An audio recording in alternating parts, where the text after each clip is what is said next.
Well, hey, everyone. 17 people already. Good to see everybody. Yeah, it was in the 80s here today. So it's quite crazy.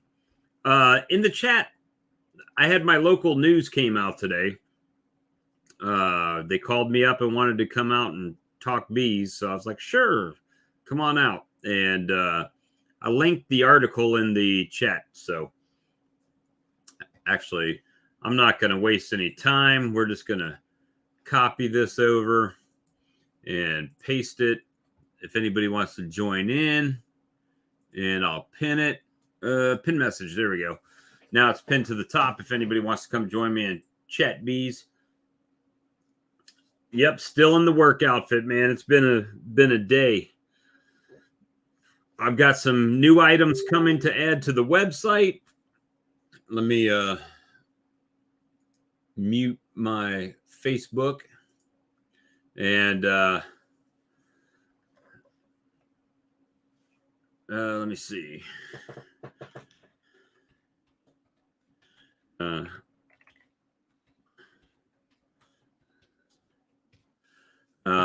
So found you. There you go, Mark. So yeah, it was I thought it was going to be on the stream because she took a lot of video footage, and I don't know what their deadlines are. Maybe they didn't have enough time to get it on. Maybe it comes on the 10 o'clock news. I don't know, but I won't be on to find out at that point. I sat here and watched it. I've got some good things coming onto the website. One specific thing, everybody's been using these, but getting ready to chuck that in the trash can because I've got the new and improved marking pins that Cayman Reynolds was talking about coming in, and I've got 50 sets of them coming in. So they should ship out tomorrow. So hopefully by early next week, I'll have those listed on the website, the 5-pack set of marking pins with the finer point and non-toxic to bees pins. Got those coming, and there's a good chance sometime next week I might be adding some frameage onto the website. And we'll see how that goes. So that's a negotiation in progress. Trying to work things out right now. But anyway, man, it's been a busy day. Work, and then bees. I made my starter finisher today. Set it up. Yes. Competitive advantage pins, correct. Let me see. Titebond 2 and 3. Titebond 3 is waterproof, or I think is what they're saying. I do have the hive gates. I haven't started to install them yet. It's in my stuff down here to do. Wherever that is. And I got another gadget. So my gadget to bee ratio has declined again. I got the camera. That was the from Tuesday night. So I ordered it Tuesday. It came in today, Thursday. So we're going to try that out this week. What else do I got going on? I'm trying to find out. I got so much stuff sitting around. And the link is in the chat, guys. So anybody that wants to join in, come join us. Let's talk bees. And the good thing with that article is let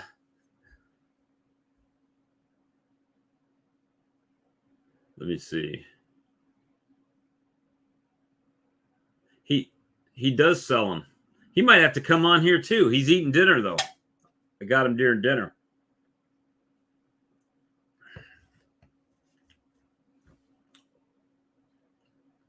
Let me see.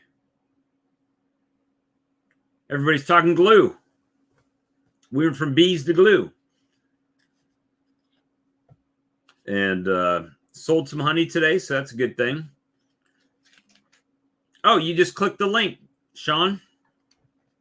You just click the link that's pinned to the top of the YouTube, but make sure you right-click your YouTube first and the tab at the top. Right-click it and then select Mute Channel, and then click the StreamYard link, and it'll bring you into the back room.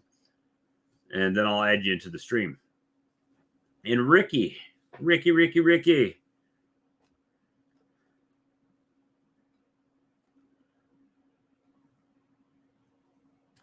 Isn't it all waterproof once it's dry? I mean, it gets pretty hard. I don't know. I hope it is. Hey, Phil, good to see you.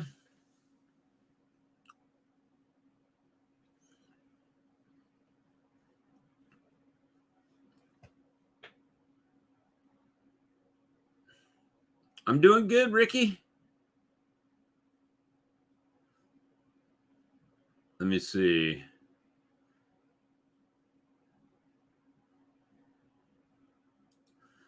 So it was 80 it's 74 degrees right now. It was in the mid 80s today. Doing good. Just got a starter finisher set up today in a 6-frame Lysen Nuke. And then I'm going to go ahead and talk about single brood. No, not going to talk about single brood chamber. That's Charlie. Charlie's got to come on before we can do this. Talk to him. But Type On 2 is thicker and has less dripping. Hey, Ed. We got the link up, guys. This was kind of an impromptu thing.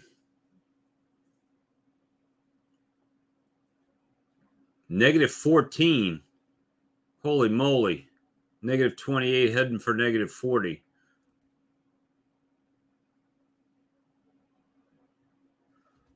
You guys got the coldness. We got warmth right now, so it's a good thing. It's going to be a short stream, guys, if nobody jumps in, which is unusual. Usually somebody will pop in. We got 37 people.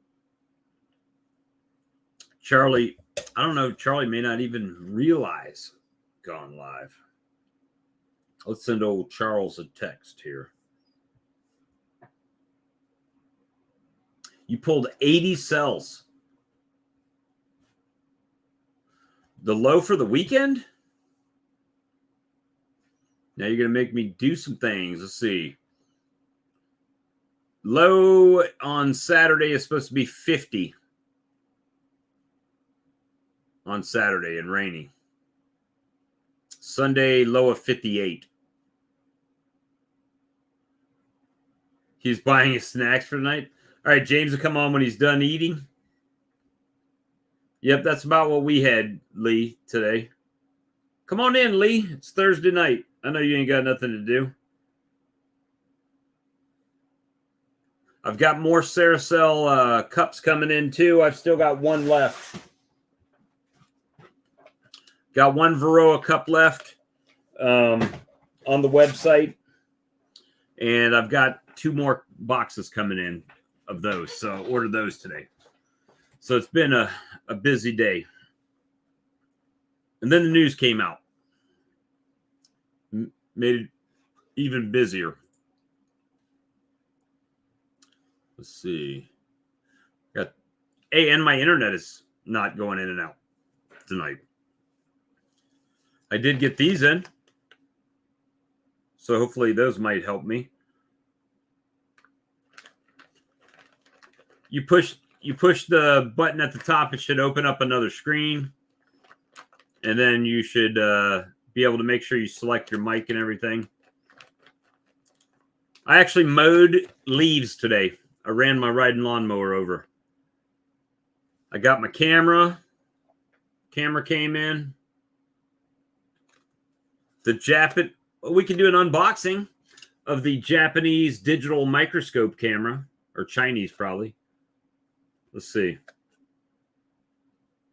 Magnification 1,000 times. Model USB. For computer, notebook, tablet, or for Android. Let's see. What's in the box? I've never opened it yet. We've got packaging. the destructions. We've got USB to Type-C converter. We've got a stand. Sorry. We've got the desktop stand here.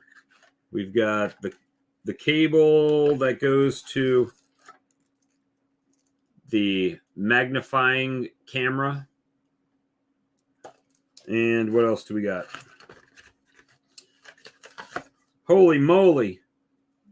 A little tiny CD.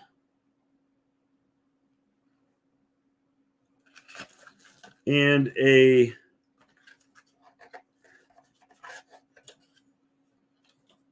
calibration ruler. Maybe y'all could see that. Looks like someone's trying to shoot me in the face. But a little calibration ruler. So that's pretty cool. We'll have to give that the old college try this weekend. It's not going to be a try. It's going to be a do. That's what's going to happen. Grafting on Sunday. Rain or shine. Sunday's grafting day. Going to make it happen. First time ever. Better put this back. The destructions back or I'll lose them. And let's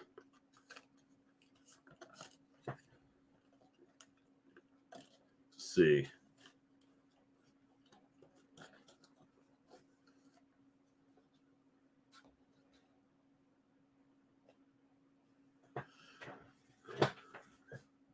Yep, it went out already. Randy, it went out already. Went out. If you ordered on the weekend, it went out. Yes. No. When did you order it? I can look. I tell you. Randy went out. You ordered it yesterday. Went out today. I don't know why it says ready to ship, but it's at the post office already. In transit. There you go. So your stuff is heading out.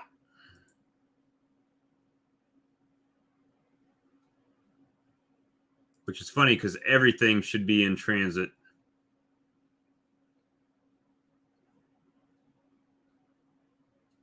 Because it was all shipped. That's it. So you guys just want to be chatters tonight and don't want to come in the live stream.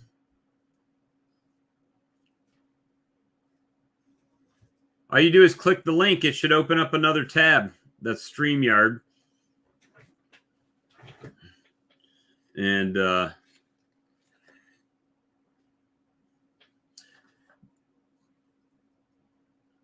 hey, Tim. So the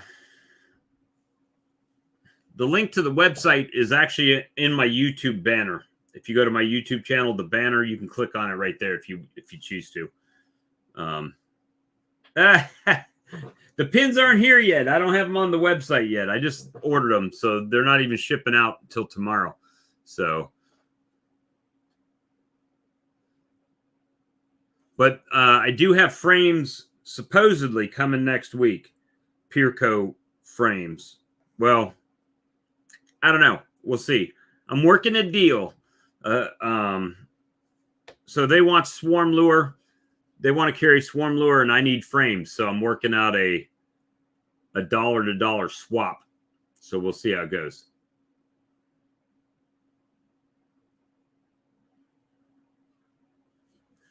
You mean one of these? Oh, so here's the other thing that came in. The grafting glasses. They came in. Tritone, you talking about one of these?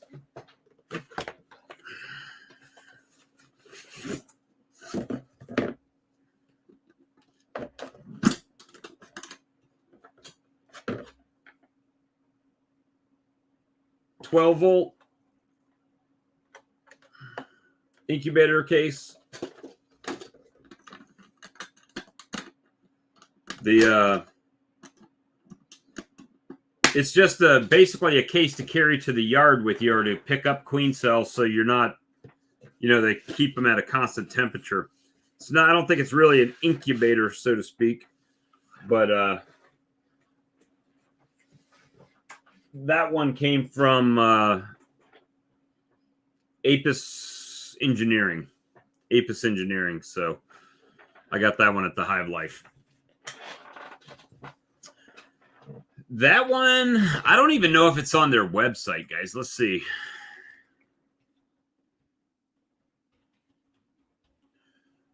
Apis Engineering, Wheatfield, Indiana.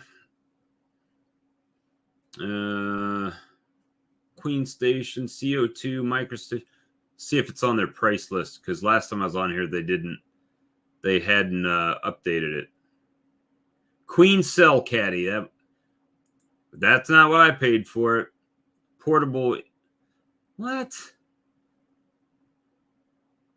They're saying $299. You can make it cheaper than that, but that's not what I paid for it at the Hive Life. Hey, you figured it out. We can see his forehead. Yeah. You figured it out. See, you're not too dumb to figure it out. It's easy. I had to tap it like 20 times. So what's going on? Oh, just sitting here watching TV and wondering if anybody's going to be on tonight. So I figured I would try to figure this out once in my life. You got it, man. You figured it out. Yeah. Yeah. James McNally bought all the parts to build one of those caddies, and I've seen some other ones online for queen cells, and they're kind of, it's a let's see, queen cell incubator. Which kind of queen cells are you going to try to use? Which caps? Like the graphing caps? I'm going to use the Ceracell ones that I have first off. And they fit right in a roller cage. Did I have one up here? I usually have stuff. I'm not Lee. I don't have it like right there all the time, but I might have it somewhere nearby, wherever my frame. Oh, here's my frame. So these little dealy doos here, they're specifically designed for this frame. Oh, okay. But I like this because it's not multiple pieces. And who knows, I may dislike it because it's not multiple pieces later. But a roller cage will fit right on here. And it's just one piece, right? So once the cell's built out, you can just put the one piece in there. And that seems pretty nice. So we're going to graft up some and see how many take. And they're telling me, everybody's telling me to shave down the dog ear on the sides. Which, yeah. That's another thing I've got to do either tomorrow or the next day, so I can get that right. And see how it goes. Be the first time, so it'll be something neat to do this week. And so what do you got? Well, your bees are in the frozen state right now, right? Yeah, we got a half inch of AC rain last night, and it went down to 29 degrees, and then it went up to 40 degrees today and melted all the icy rain. So now it's just wet mush everywhere. Yeah, it's going to be. So we're supposed to get like a couple more ice storms over the next week or so. So when are they expecting? When does it usually clear up for you over there? March is one of the hardest months for beekeepers. Late February, early March, maybe the end of March. Right. So, yeah. The here this time of year is kind of weird because everything hasn't started to bloom yet, right? So there are some blooms, there's been some pollen, but it's not like they're still trying to I don't have any more liquid feed out for them, but they're still trying to forage. And if they're trying to hit that forage tank or clean up, there's typically not any nectar going right now around here. So very little. But once it comes on, it'll hit pretty quick. But we're just trying to get to that point right now. You know, So I was lucky enough to figure out the camera part. I'm not even going to try to figure out the chat part. Oh yeah, if are you on your phone? It looks like you're on your phone. Yeah, I'm on my phone.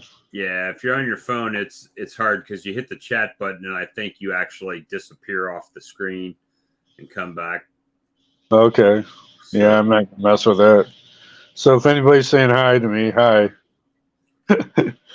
So yeah, they're all hanging out in there. Well, what's your plans for this season? what I want to do is sell some nukes. At this time, I've got 15 of 17 hives that are still alive. So I'm hoping to get them through. I have a really good honey production this year, but I want to sell some nukes. I've got some friends that are doing some queen rearing. Right. So they're going to help me do some queen rearing, and they've taken orders for nukes. So our intentions are to sell some of the queens from last year, and then raise some more queens and continue our honey production from there. Well, that'd be good. I mean, that's kind of where I'm at this year, right? So I'm trying to expand the apiary. I'm not too much focused on honey this year, but it's gonna. I'm sorry, rolling over a cord, but it's a byproduct of bees, right? Honey that's what they do. They expand and make honey. So right, I'm gonna try to expand the colonies and worry about that part of the business, getting the bees going.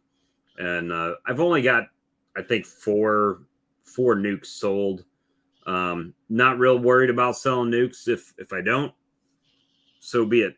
This year I'm trying to just grow it, right? Just try to grow my apiary so I can get more, more honey in the future.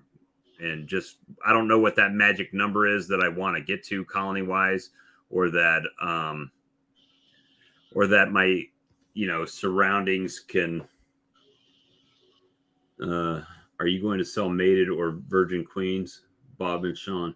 Right now I'm planning to use my queens to grow my apiary. However, with that being said, if somebody wants a queen, then yeah, I'm sure I would sell one.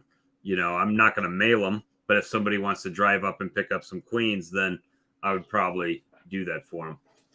The nukes that I'm going to help sell, whether my friends are going to have last year's mated queens in them, and so then we're going to your own queens. Yeah, so we're going to replace them with our own queens, and we're going to graft them. So that'd be good. I've got one hive that's been running for 9 years straight, and continuous queens and bees in it. So I want to graft out of those. Yeah, they probably superseded her a few times. Has it swarmed, or you've been able to keep them in?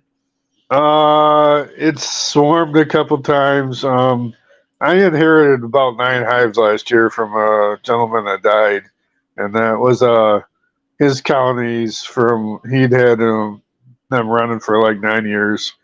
And so we made a bunch of grafts and took queen cells out of it. I split it 4 times last year. Okay. So I've got genetics in 5 of my hives. And now how much property do you have bees on? That's kind of a loaded question. I'm in the city of Lansing, downtown city of Lansing. Right. The standard lot is 36 by 90 feet. I have a lot and a half, and I have 11 counties and a lot and a half property. It's a little over 1/10 of an acre. And how many colonies? You have 15 colonies on that property? I have 11 colonies on that property. I have 4 out by the Lansing airport, and I have 2 on property on the south end of Lansing. So are you going to expand to those other yards? You're going to add more to them? Is that what the plan is? I really was comfortable at 10 before I inherited these other pieces of property or other counties. So if I'm going to do any, hi folks. Hi, Hey, James and Charlie. I decided to figure out if I could actually figure out how to get into this live stream. This is the new hello to Charlie Wave. Yeah, You know, single brood management. We got it. It's almost like the exit doors are onto the sides, in the front, man. and the rear. I've seen that for like 22 years. I think I'm good. I'd end up throwing my phone if I did that, That's funny. Yeah, my Brad hadn't been on, man. When Brad comes back on, it's going to be, wow, Bob's got more gadgets. Oh, I'm sure he's watching. He probably knows you got more gadgets. Well, oh, your headset? Yeah, everything came in quick. I mean, I ordered this on Tuesday night during the live stream, and There you go. and it's here already. So So you got no excuse. There's no reason why you can't try it's grafting. happening. It may not happen effectively, but it's going to happen. It's going to happen effectively. Trust me. So, I spent the extra $10, right, to get the beautiful case. Let's see how beautiful it is. Oh, look is at that the camera that?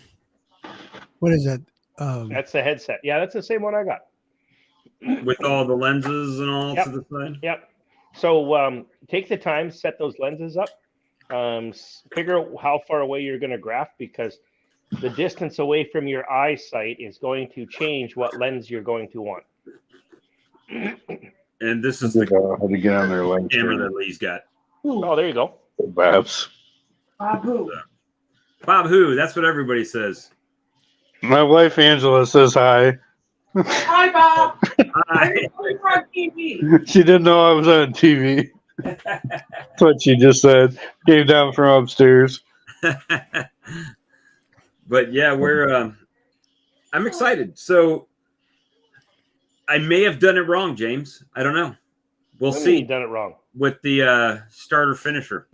So I used the 6-frame box. Have you seen the I water probably bottle? got, No. I know I've got one solid frame that's pollen and nectar on one side. The other side, pollen and nectar. 4 frames with brood and larva. And one is just a start. It had a little bit of comb starter strip for them to work on, and they started festooning right away on there. Okay. But there was some bees hanging out on the front, bunches of shakes of bees in there. So what you want to do is you want to bring one of those resource frames right beside your grafting frame. yeah, that's what I was planning to do. I was going to take out the frame that they're festooning on. Yep. That they're just working on, and that's what I'm going to drop in my grafting frame for them to polish the cups. Right. But right beside that, you need a resource frame. Okay. So that frame with pollen and nectar you want that right beside your grafting frame. And that's the goal. Then I know the colony. I've got the colony in mind that I'm going to use for grafting. And is your box right full of young bees? Yes. Well, it's got 4 frames of cap brood in there, and probably I moved the frames with the bees, made sure there was no queen, right? Deep frames. Okay. And I shook about another 4 or 5 frames of bees in there. Is it packed? They're coming out the front. That's what you need it coming out the front end. And in a perfect world, throw a board in the front and shake some more on the front so they got to walk in. You want that packed. Well, I was hoping that between now and Sunday, some of those cap brood would be hatching out of there because they were pretty dark colored brood. So, well, let me ask the next question. How many cups are you going to graft? I'm going to try to do a whole frame. There's my cup holder. All right, we found the cup holder. Woohoo! They're celebrating with you. Woo! It's my favorite one. So I'm new to this whole process. But yeah, you want that right Are you right on? full Oh, ball. are you on a meeting? Are you on a Zoom meeting? I'm on StreamYard. Okay, you're on a Zoom meeting. Sorry for interrupting. Oh, But yeah, they're laughing. no worries, not interrupting. We can use a good some entertainment every now and then. They could use some good entertainment once in a while. You know what? If I'm going to survive teaching tomorrow, you better stop it. I love sanity. She's had a couple of days off because of this icy rain, so she's got to go back to work tomorrow. We'll be wondering where Sean is on the next StreamYard, and his wife will have him locked out in the backyard somewhere. Yeah. But anyways, back to your nuke. You want that absolutely right full of bees, Bob. And when you say you're going to graft a whole frame, 10 cups, 20 cups, 30 cups. I'm probably going to try 30. So that might be a little bit much in that nuke if it's not right full of bees. It's going to be pretty crowded on that frame, too, isn't it? So What are you doing? Is that going to be pretty crowded on that frame, too? no, just you need for 30 queen cups in there. You need a lot of resources. You need a lot of bees to give them that attention. So think of it this way. Fewer high quality queens are probably better than more medium quality queens, if that makes sense. Yep. Well, I was thinking that probably what would happen is my success rate wouldn't be that high. So grafting 30. No, don't worry about your success rate. Worry about the quality. So now that you're grafting your queens, what you're looking for is you're looking for high quality queens. Are the first ones going to be high quality? Could be, but set yourself up for success. Don't look for large number of queens. Look for a few high quality queens. So if this is your first time, I would say put 8 or 10 cells on 2 of the bars. Consider yourself with 16 cells in there or 20 cells in there. Consider that a good first attempt. Don't try to overdo it. Yeah, don't try to be a rock star the first time out. What you're trying to do is you're trying to learn this process. So go slow, and like I said, make sure that C of that larva, if it's this way when you take it out of the cup, make sure it's this way when you put it in the next cup.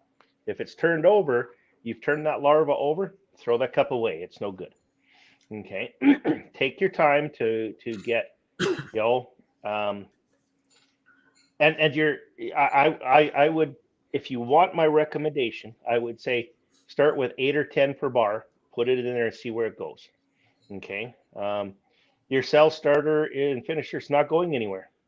If you pull that out in 24 hours or 36 hours and you see that they're starting all those cups, huge success. Now you can build on that. Maybe next time you can go more cups. The trick there is don't try to graft outside of what your cell starter can handle, and don't, like I said, don't try to be a rock star until you can play the guitar, if that makes sense. Right. Now, do you use cell finisher starter setup, James, or just I use a starter finisher because I don't have the time. Right? If I could put it right out back, I'd love to have a starter and I'd love to have a finisher. But what I'll do is I'll put them in there and then I'll go back, say 7 days later when they're capped, and I'll pull them out and drop them into the incubator. If that makes sense. And that gives me. I use a starter, a new, where, like you say, pack them tight, and then as soon as 6 days later, as soon as they're capped, I'll put them in the incubator. Well, and the reason 7 days works really good for me. So I have a full-time job during the week. So if I graft on Saturday, I know next Saturday I'm going out there, I'll have capped queen cells.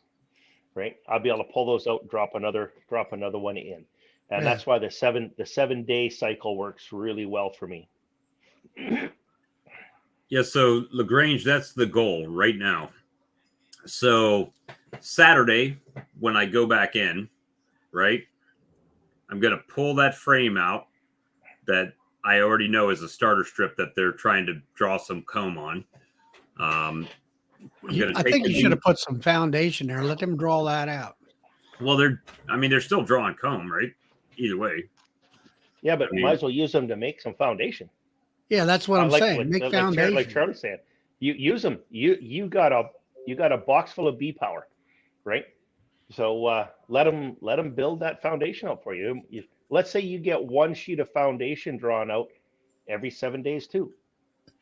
Yeah, because I did that cell starter with queenless, and you're feeding them with. You want to feed them more than what they could ever take because you don't want them to deprive them of anything. Now I haven't put a feeder on top of it. I haven't put the feeder on top of it. Oh, you want to do that? You want those bees to have everything. You want them to be the fattest, Pollen and juiciest. everything. Yeah, you want them to have everything, and you don't want. So you keep in mind these are young bees. You don't have the forager bees, right? Right. You want them to have everything right there. Make sure they got lots of sugar water. Make sure they got lots of pollen. I'd even, well, you got a pollen frame that's pretty good, but I wouldn't even be afraid to drop a pollen patty on top of Yeah, it too. yeah. Have you got some of them global patties? Did you buy in that? No, I don't have any. But anyway, put yourself a frame of foundation in there, and they will draw that thing out. I mean, it gives those wax bees something to do. Mm-hmm. Well, they're drawing that.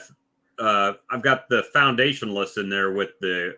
What do you want that for? You're trying to draw foundation out with wax on it so you can use it in your other hives. I can use the foundation list frame in my other hives too.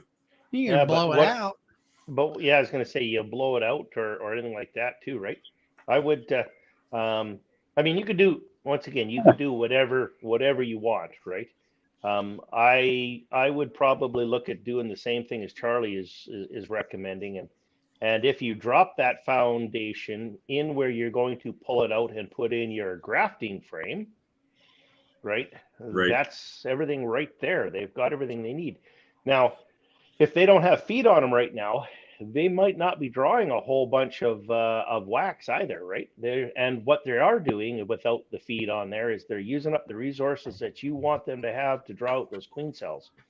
So I'll put some on them tomorrow. So, yeah. Look out, we're rolling back. Hey. But you want to feed them. I mean, what I do when I set up my cell builder is that, is you put your grafting frame in. I put a frame of pollen on this side. I go around and find a solid piece of pollen. Yeah, I've got a solid pollen frame in there. Okay, and then on the other side you got a nectar frame, not capped honey, nectar.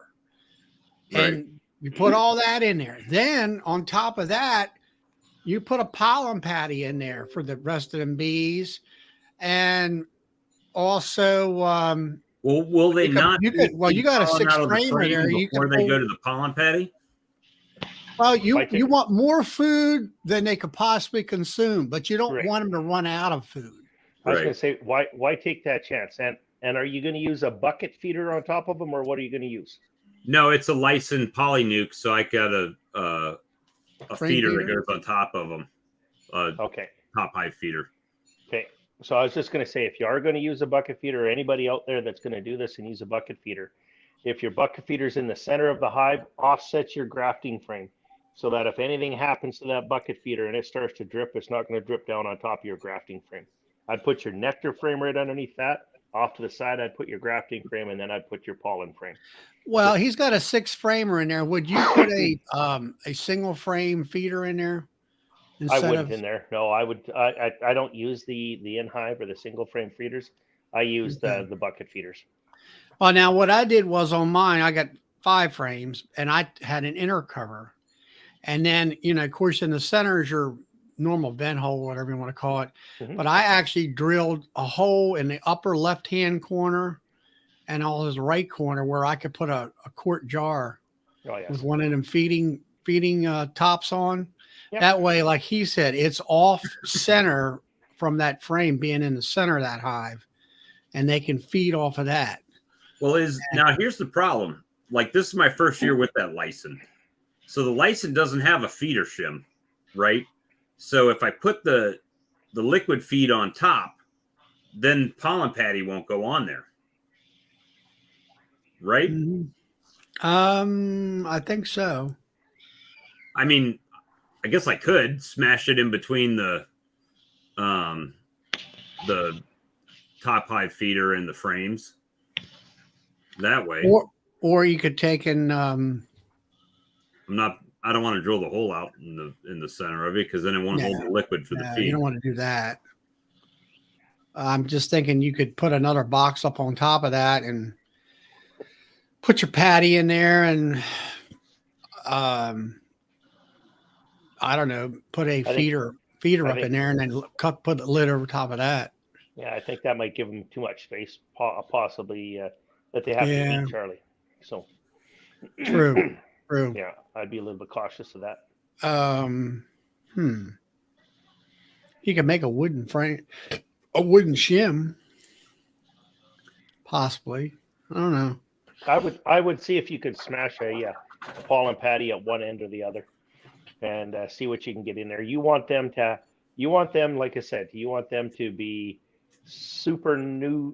excellent nutrition in there. They want to have all the food you want. You want more than enough bees, and like I say, a feeder is important because they're going to need that in order to make that royal jelly and get them going. I think Phil the Bee Man has put the patty on the bottom board before. Never thought about that. Let me ask you this: have you got pollen powder? Yeah. So I was going to say, rocket fuel. I see Lagrange bees. I absolutely would put that in there. Anything that's going to give them better nutrition, better value. I hate to keep going back, but Cayman's got a really good saying, right?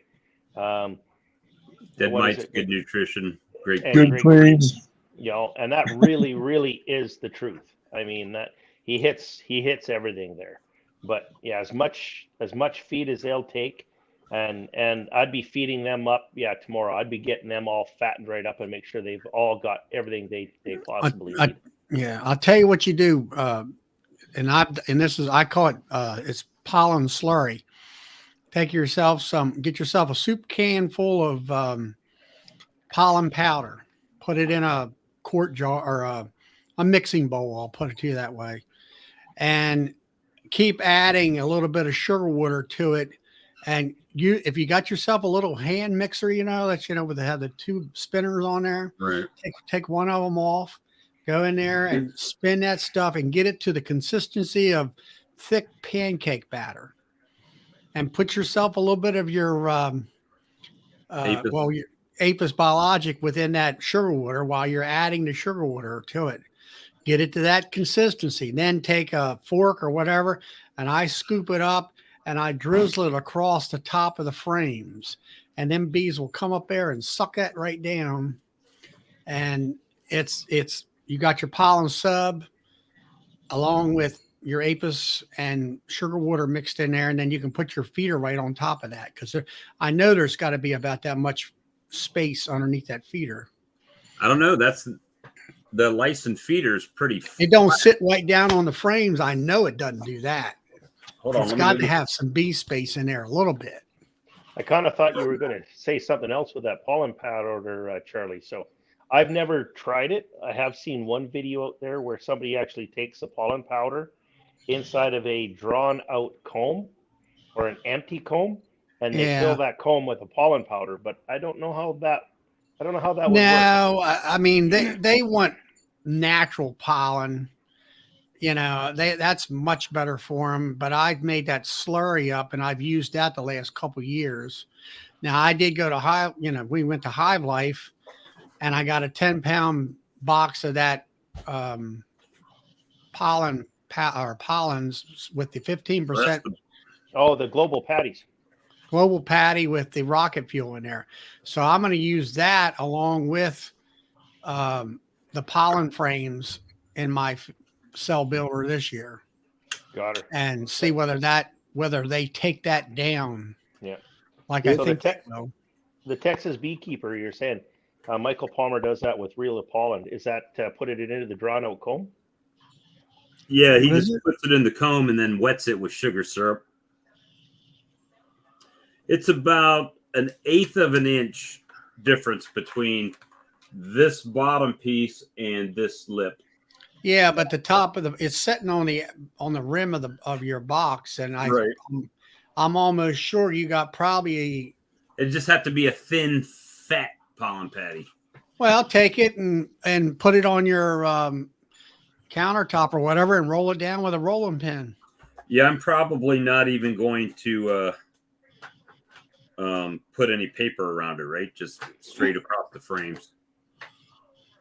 So, yeah, I've got some. So, see, you guys just gave me more work to do. Thanks, guys. Get on it, eh?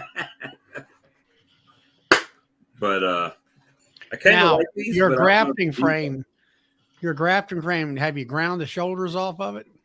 Not yet. That's another thing to do. It really makes a difference when it comes to burr comb between the cells. And There it you go. also, Peter assembled. yep. And it also, I don't know. I think it seemed like you're reducing the. So what should I use to grind that down with, sirs? You got a belt sander? I've got a sander. I don't know that I have a belt sander. A belt sander would do it really quickly. That's what I you might- used. Yeah, belt sander does a really, really good job. How is that frame nailed together up top? Stapled. So stapled down from the top? Okay. Yep. I just wanted to make sure it didn't go in from the sides because that would wreck anything you have. You got Well, I don't know. What I don't know is if these are glued. So Well, it makes no difference what the staple is. The staple is going to go down. It's not going to change it. Now, is that the frame you're going to use? yes. The Is other that- frame, we did a quick assessment, James and I, the other evening. And although this doesn't have dog ears per se, the top of it is as wide as the dog ears on this frame. So, So and to on make top of that, this piece is narrower than that as well. So it would lend itself to even more. So that would be good in a larger hive as a starter finisher. But for your first time around, I don't think you want to have that many cups or anything like that in there right now. I would do what Charlie's saying. I would grind those lips off that wooden one. You know, a knife, a angle grinder with a sanding disc. Yeah, I've got Lots of all that stuff. lots of different things will take that off, but just make it as wide as that top bar. Draw a line down there. Make sure that you don't make it any thinner, but make it as wide as that top bar. All right. And then when Now- you put that grafting frame in, make sure you squeeze all the frames together onto that top bar. Where there's no gap. Correct. Or a newspaper or What do you put the cell? I see what it is. You got a cup that puts on there. yeah. Right. That's how you put. That's where you put your graft in. Then I like these. I don't know. I like them right now because I haven't used them. Right. I may not like them after using them. The main reason why I use the JZBZ cups. They're easy. They're quick. I got basically it's a bar that I just made in there. I run my saw blade down. I got a thin saw blade, so the JZBZ cups squeeze right in there. It's easy to take them out. You have a little bit of a twist, they pop right out. the main reason why I like this is because it fits right into the roller cage. So and And you it's see, one I piece. pop them out of the grafting frame. I'll drop them right in my my little piece of foam, like what's in your carrying box there. Right. I drop them right in that foam and right into the incubator. So with something like this, obviously, this piece with the roller and everything could stay right in the starter finisher. It could. Here's the problem you're going to run into, though. Every one of those little holes and in between there, they're going to build that right up with wax. I gotcha. Got to remember, you got a pile of bee power in there that Has doesn't nothing have a better whole to lot. do. Doesn't have a whole lot to do. Yep. All right. So Some people leave them in there the whole time. I absolutely hate cutting queen cells out of burr comb. I just detest it. Absolutely. Now, something I found, I tried those JZBZ plastic cell bars. Yep. And I made my own cell bars where I drilled the hole, where they would fit the pin in and all that with JZBZ. And I find that the plastic ones are easier to pull that cell off. They just pull right off, where the ones with the wood, they like to glue that down. I got to use like a putty knife to pop it off. Oh, Nope. yeah. See, I what's your haven't had thought that on problem. these things? Waste of money. and you see, I use those depending as to what I'm putting them in. So I don't use them all the time, but I do use those occasionally if I'm dropping it in a hive. So, for example, if I dropped a queen cell in a hive and I go back there and they've already started ripping it apart, I'll put the next queen cell in there and I'll drop it in there. But that doesn't happen too often. Well, better to have it and not need it than need it and not have it. I bought some, I tried them, but I just saw Mark Mills had that big container of them. I'm like, I gotta get some of them. Gotta get some. Well, you might want to put them in an incubator, let them hatch out like Brad says. Just let them run around the incubator. No, you have them in a cage. They'll fight if you let them run around the incubator. Yeah, you don't do that. That's what I'm going to do. That's what I'm going to do. What Brad told me. I'm gonna let them hatch out. I'm gonna mark them, and then I'm gonna let them walk right into the mating box. That one I marked yesterday, it was much different than that first one I marked because the one yesterday. Yeah, the one yesterday was still a virgin, and that she was quick. Her abdomen hadn't started to swell up. She was a virgin, and that's what a virgin does. And you have to be very careful when you're in a hive like that with a virgin. If her wings have fully developed and hardened, she will fly, and she has no idea where home is, and she'll be gone. So that's why you really have to be careful. I'm not sure I would, if she's already in the hive like that, I think I'd just let her go. Well, you know what I ended up doing? And let her mate and then come back later and get her. She was on the frame and she got into a cluster of bees and she was sitting still and I just went doop right on her back. Never picked her up on that one. That's all right. You used a Posca pen? It's the only one I have right now until my beautiful new lovely pin sets come in. Yeah, I was going to say, a lot of times I find those Posca pens, they'll clean it off of the bees. So I've gone away from what do you use, James?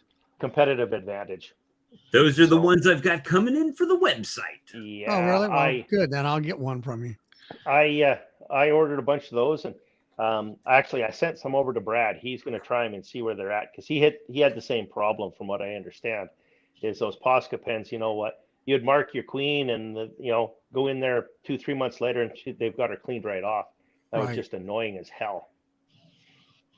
Well, I think what I should do for my own is I should just get one of them metallic chrome marking pens and just mark them all chrome. So then you won't have a clue. Next year there'll be chrome too, and the year after next year it'll be gold. The year after platinum. I was gonna say, what year is how old is your queen, Bob? It's chrome this year. Everybody would know which nuke box Bob sold them. Hey, if Greg Burns can sell Pepto Pink Queens, I can charge $5 more for a chrome or gold-plated queen. Gold-plated queen. A gold-plated queen.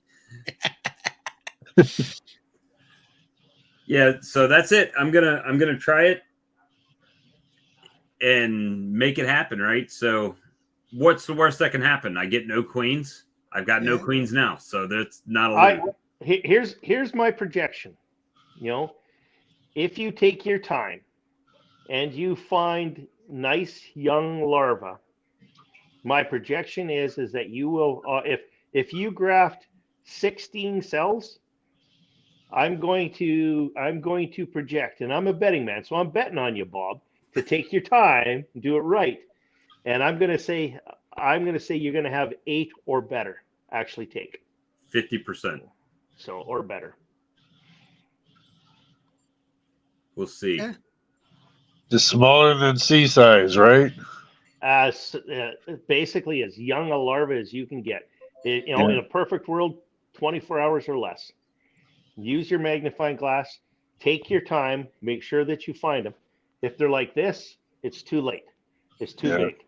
If you want it, it's almost going to be like this. Almost straight.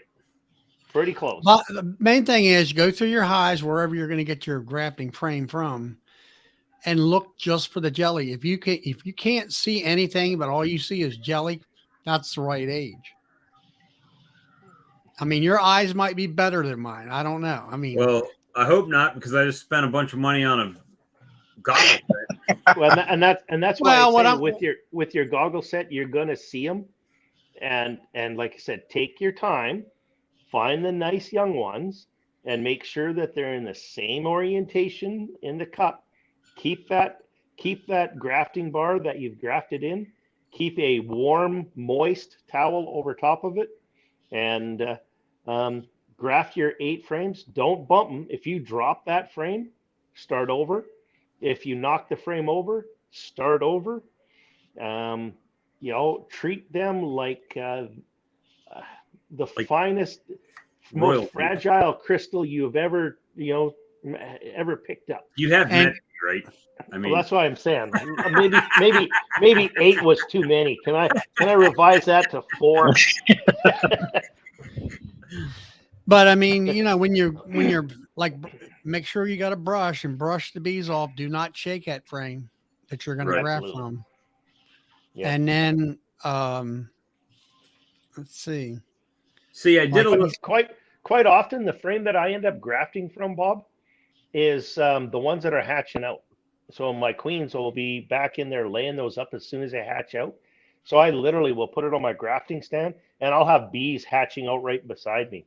And she's laid that egg in there. And that's most of the time the frame that I seem to pick to graft off of. I'll pick it off my grafting frame, and there'll be 15 or 20 brand new bees on the backside ready to pop out, because that's how young you want them. You want them as fresh can be. Well, see, this will be the first time I'll be grafting. No, I know the difference between drone and worker comb. Yes, and you definitely put the cups in before. Put them in 4 to 6 hours if you want overnight, before you graft into them. Let them polish it up. They'll clean them all right up. It'll be interesting. It'll be the first ever all YouTube driven grafting class. So it'll be interesting. It's going to be fun either way. It's a learning lesson, right? And you got Hopefully your- it's You not got a your lesson in Chinese, utility. you got your Chinese grafting tool. Got a pack of them up there. I haven't So- picked the one yet. Have you picked? Do the I haven't the picked thumb. the one yet. Well, thumb test.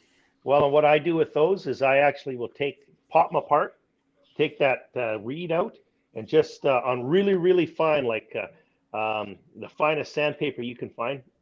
Don't tell where's my wife? Don't tell my wife. I used her fingernail file last time, and just get it as thin as you can get it. You don't want it to be really, really floppy, but you want it almost as thin as you can get it. So you almost have to, just by pushing down, you want that tool to kind of curl. Where's the camera? You want it almost curl under just by pushing down on it, and then pull it straight up. And that way it'll come right off. So I'd pick 1 or 2 of those and like I say, sand it down as fine as you can get it. You'll see it, put it back together, and you can try it a few times, and then pull it apart and make that make it the way you want it. Bad thing is I don't know the way I want it yet. Some people All use right. hot The way water. I do it is I take your thumbnail and you bring that tongue straight down. If it hits your thumbnail and curves or bends real easy, You're probably all right. you're probably good enough. Now, if it goes down, it's like hitting a darn nail, like a finishing nail, and it won't curve. It's Right. not going to work for you. And another thing is I keep it in my mouth and suck on it and make the tongue bend. You want to make the, how is it? I don't know. You want to form that tongue and thing and make it have a kind of a bend to it. And you can kind of do that by like trying to wrap it around your tongue and your mouth, which helps. Cat butt on camera. Let me see. Polished soles are best. Good advice. Also, wet graft, even if you have to take royal jelly from queen cells that are made in your starter box. You can be careful with that. You don't want to. I've seen. So if you know what you're doing, that works very well. But if you haven't done it before, and you put that larva underneath or in the bottom of that pool of royal jelly, you'll kill the larva. I find that technique is when you're using like a German grafting tool and you're picking up the larvae itself. Or if you're using the Chinese grafting tool, you're actually picking the jelly up that happens to have the larvae on top of it. Exactly. Yeah, a good portion of it. Trying to. Now I got to locate my grafting tools. They're here somewhere. This cat's a killer. He doesn't like pets at all.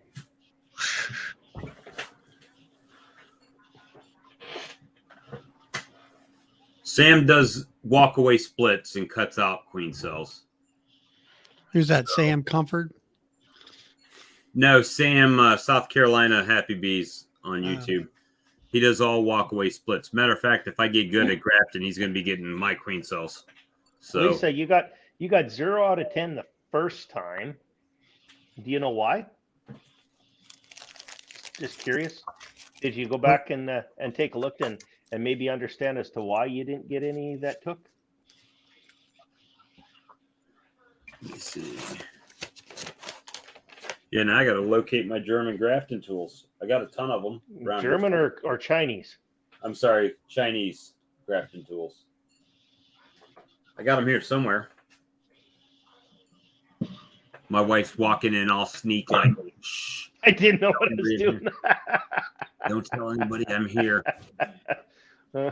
Well, if we can get Bob to do it, Lisa, we can get you to do it. Yeah, that's it. I mean, trying is the biggest thing, right? So, not being afraid to try it. It's not that bad. You just you have to tweak, like James said. You got to get the cell builder right amount of bees and everything, and Right. you got that concept down pretty good, I think. And then you just go in there and try. You go with your tool, slide it down the side wall. It'll scoot across the bottom till you hit the other wall, and you should have the larvae, the jelly with the larvae sitting on top, and then just pick that thing right straight up out there. As you're pushing the button down. No, not really. No, you don't. It's you on don't top even of need that. the button. Yeah. It's on top of the reed, I guess you would call it. And what I normally do is, if this is the bottom of your JZBZ cup, I set it down like that, and I start and then push the button. Then I start picking it up, but I hold it like a pencil. The button is to remove it. I take my just like that, but you come up and push the plunger at the same time. So by the time you come up and it's kind of on its point, it should be scooting that off onto the bottom of that JZBZ cup in the middle. Exactly. You won't touch that. It's just technique that you have to get used to. That's all. Yeah, you won't touch that button, Bob, until you go to remove the larva. So that'll be the. It's not as complicated as it sounds. No, I've done a lot of lab work, and it. It's just kind of a technique, right? How you it's kind of a flowing motion at one time, I guess is the way to explain it. And then you mark your place with a nice warm cloth. And I found I'm always in a hurry, so you're waiting for the darn water to get hot. I just go over to the sink, put the water on it, kind of rinse it out, to where it's got a moist towel. Throw the towel in the microwave for 15 seconds, and then it's warm. Right. And then you use that, and you step it across your So cups. what's the biggest? I mean, what's the biggest purpose of the towel? Keep them moist, high humidity. You do not want that larva drying out on the top in any way, shape, or form. And then where are you going to graft that, in the house? Well, that's what I'm trying to decide, because I mean, Well, that's where I do it. I mean, on Sunday it's supposed to be. Let me see. Sunday is supposed to be 72 degrees outside. yeah, but also what you want to do is you don't want a bright sunny place. You want kind of like inside where it's kind of dim, and you get your little LED flashlight out so you can stick down there and put the light to it. He's got a light on his headset. He won't need it. And yeah, don't roll the larva. Do not turn the larva over. So you want to go underneath the larva in the jelly, lift up the jelly and the larva, and when you take the larva off, you're pressing your button down to the larva and the jelly all scoots off at the same time. You don't want to roll the larva. And if you have a hard time, Bob, trying to get the larva out of the cell, destroy the one next to it so you can scoop underneath. Whatever you have to do the first time, right? You'll learn how to get that underneath inside the cell, but don't be afraid to ruin the cell right next to it. Who cares? That's what the right? Hardimans down there, they have that piece of copper wire that they use, and they make their own, kind of like a German tool. Yeah. They'll actually break the cell wall down next that they're trying to get into so they could get a better angle on it. Scooch under it. And they look like wax worms going across because they're going, I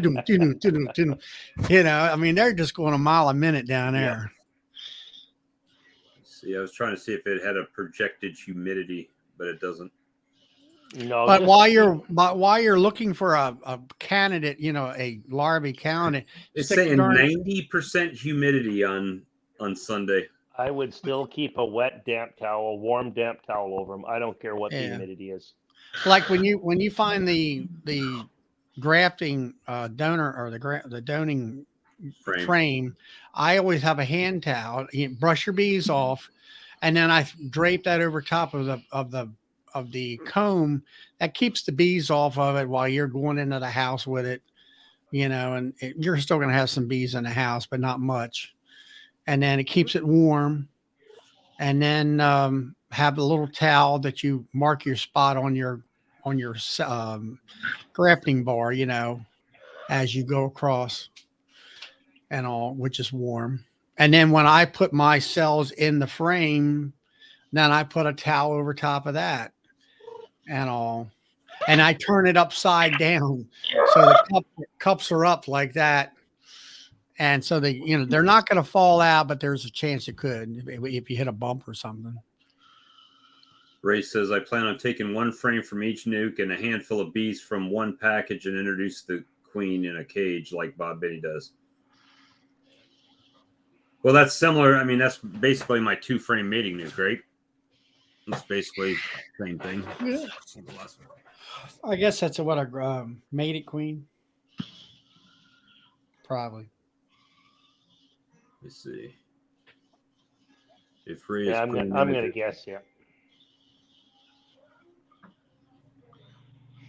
So I got a couple questions. What suggestions do you have for me? I've got 2 deeps on my colonies coming out of winter. I want to sell some nukes, and I want to increase my honey production this year. What suggestions you got for me? I don't know where you're at. Michigan. Oh, see, We got a half an inch of rain last night or yesterday, icy rain, and it's 40 degrees today. So you're not going to be eating in your highs until when? April? End of March, May? probably. At the very earliest. And probably end of March. Well, So- I mean, I'm still making sure they got sugar on top of them to make sure they get through. yeah, it's it ain't summer yet. Do you reverse your boxes first thing in the spring? I'm thinking about it. Last year, going into the fall, the bottom boxes, I put a Formic Pro on there, and I chased the bees out of the bottom boxes into the second brood chamber, and that's where they spent the winter in. But so I'm probably going to have to reverse them. So where did you put the Formic Pro in between the two boxes? In between the two boxes, and it drove all the bees up in the top box, top super. Well, bees will move up in the wintertime anyways, right? So, Yeah. No, this was in October. Oh, Yeah, I can't tell you. I've never used a bunch of Formic Pro. I don't have a whole lot of experience with that. Nod said the temperature might have been too high for him, and they chased him out of the box. Well, what was the temperature? It was in the low 80s. It was less than 85 if it was required. No, you want below 85. Yeah, it was in the low 80s for the first 3 days I put it on there. And it's a little high, and it had depended on the humidity too. Yeah. Sorry, my parents coming over. They also state in this instructions, they state that you could actually put a medium super on top, so they would have room to get away from all those fumes. And but I would think after it's been on there for 2 weeks, and you pull them strips off, they should be back into their norm and everything as far as throughout the hive. But by the time springtime, they should be in the top box. The bottom box should probably be most likely be empty. And I mean, you could drop that one box down on the bottom board, put your Queen Excluder on and your Honey Supers on, and there you are. Away you go. Yeah, if the weather warms up, they'll move back down. But like I said, if it still stays cold, they're going to stay up top where that heat is, right? But now I'm going OCD trying to find my Chinese grafting tools that I ordered. Well, you can always order some more. They'll probably be there in time. My gadget ratio is going the wrong direction. Now you say you're going to make a nuke, you might say, or a split. Me? Huh? Yeah, I'm gonna sell probably some nukes with. Got some friends that are raising a whole bunch of queens. They've been doing that for a couple of years now, and so we're gonna sell a joint venture. And what month is that? May, maybe? It'd probably be late April, early May. So by that time, your brood should be building up. And when's your nectar flow? April, May, and June, or later? April showers bring May flowers. What's that got to do with anything? Our flowers are about May, late April, early May. All right. I mean, around here, it's trees, that what brings the honey in. Yeah. Well, our trees are budding out right now, and they're getting zapped by ice. So. Yeah, there goes your blooms for the year. Yeah. All right, so you're gonna make a split or a nuke in May, let's say, because you're gonna have queens, and you should have plenty of brood and whatever and food to be able to pull frames out and put empties back in. Right.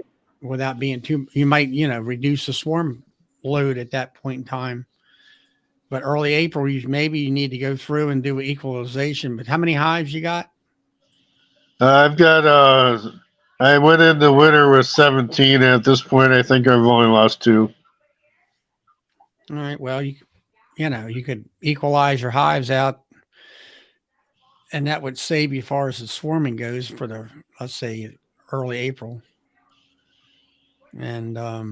And then by May, you should be able to pull some brood out and some food and put them in a nuke box and you drop yourself a queen cell or a queen mated or unmated.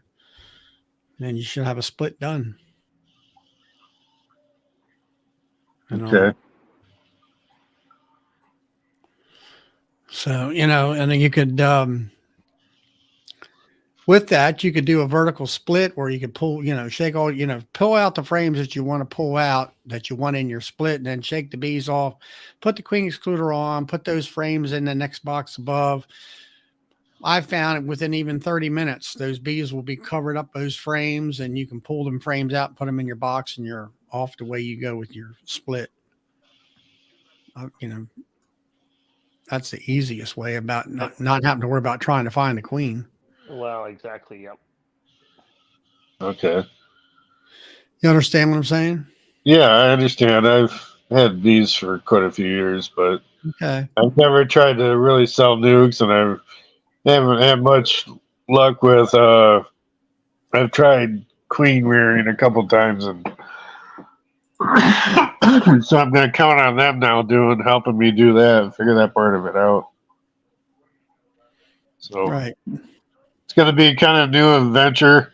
I usually only like to have like 10 hives, and I inherited 9 last year, that more than I had. So yeah, now That's the typical beekeeper story. I'm only going to have 1 hive. Well, if I got 1, I need 2. Well, if I got 2, how much harder can 4 be? Well, now I got 8. Well, my buddy beekeeper friend passed away. He found him in his backyard, and his son couldn't handle his bees, so he gave me all his bee hives and his equipment last year. So Sorry to hear that. that's all right. So anyway, I inherited all of his hives, and then ended up having to do splits in May and June. So Where did Charlie go? Did he fall asleep and fall off his chair? Probably went no, to snacks. he just vanished off to the right of the screen somewhere. I didn't see him leave. I was like, oh, where did Charlie go? You were talking to me about doing splits or whatever, and he left. I'll be back. This cat just hates me. They can't hate you. I got my parrot looking over my shoulder. You know. Hey Ray, I could speak to this same thing. How many colonies are you starting out with? How many nukes did you buy? Because the common perception on, if you're watching like Barnyard Bees and people like that you can just I split, don't know what he's doing.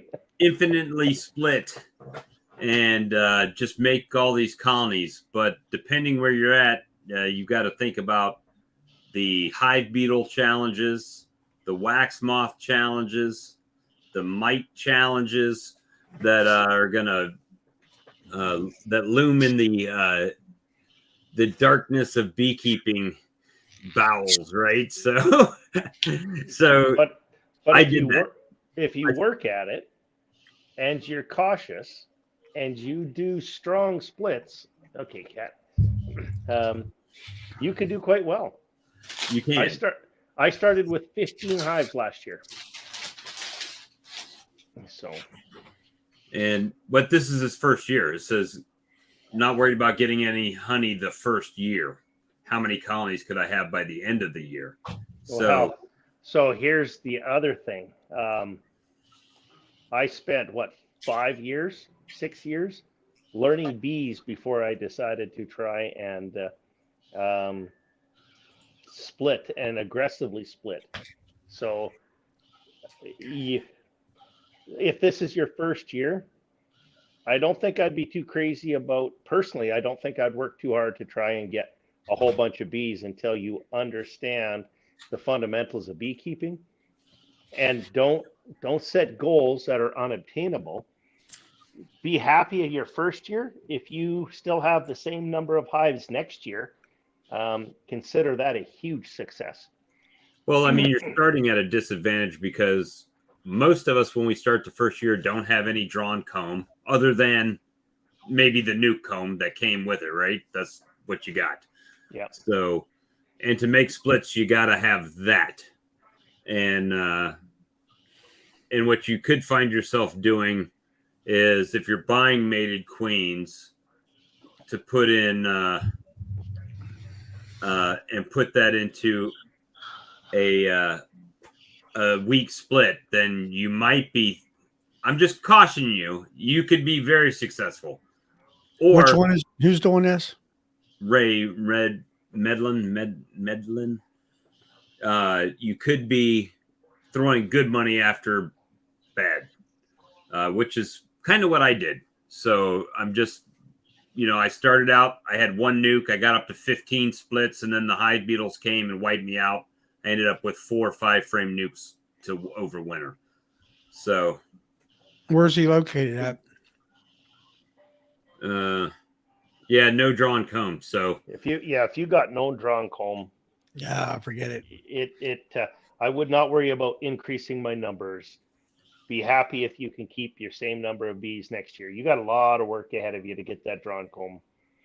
Yeah, trust me, I know. I'm going to try and draw 2,000 He's in frames of Virginia. comb this year. So yeah, How do you Yeah. plan on trying to do that? Gunline said the dude in Moss Point took 10 nukes and turned it into 250. But in a with year, that being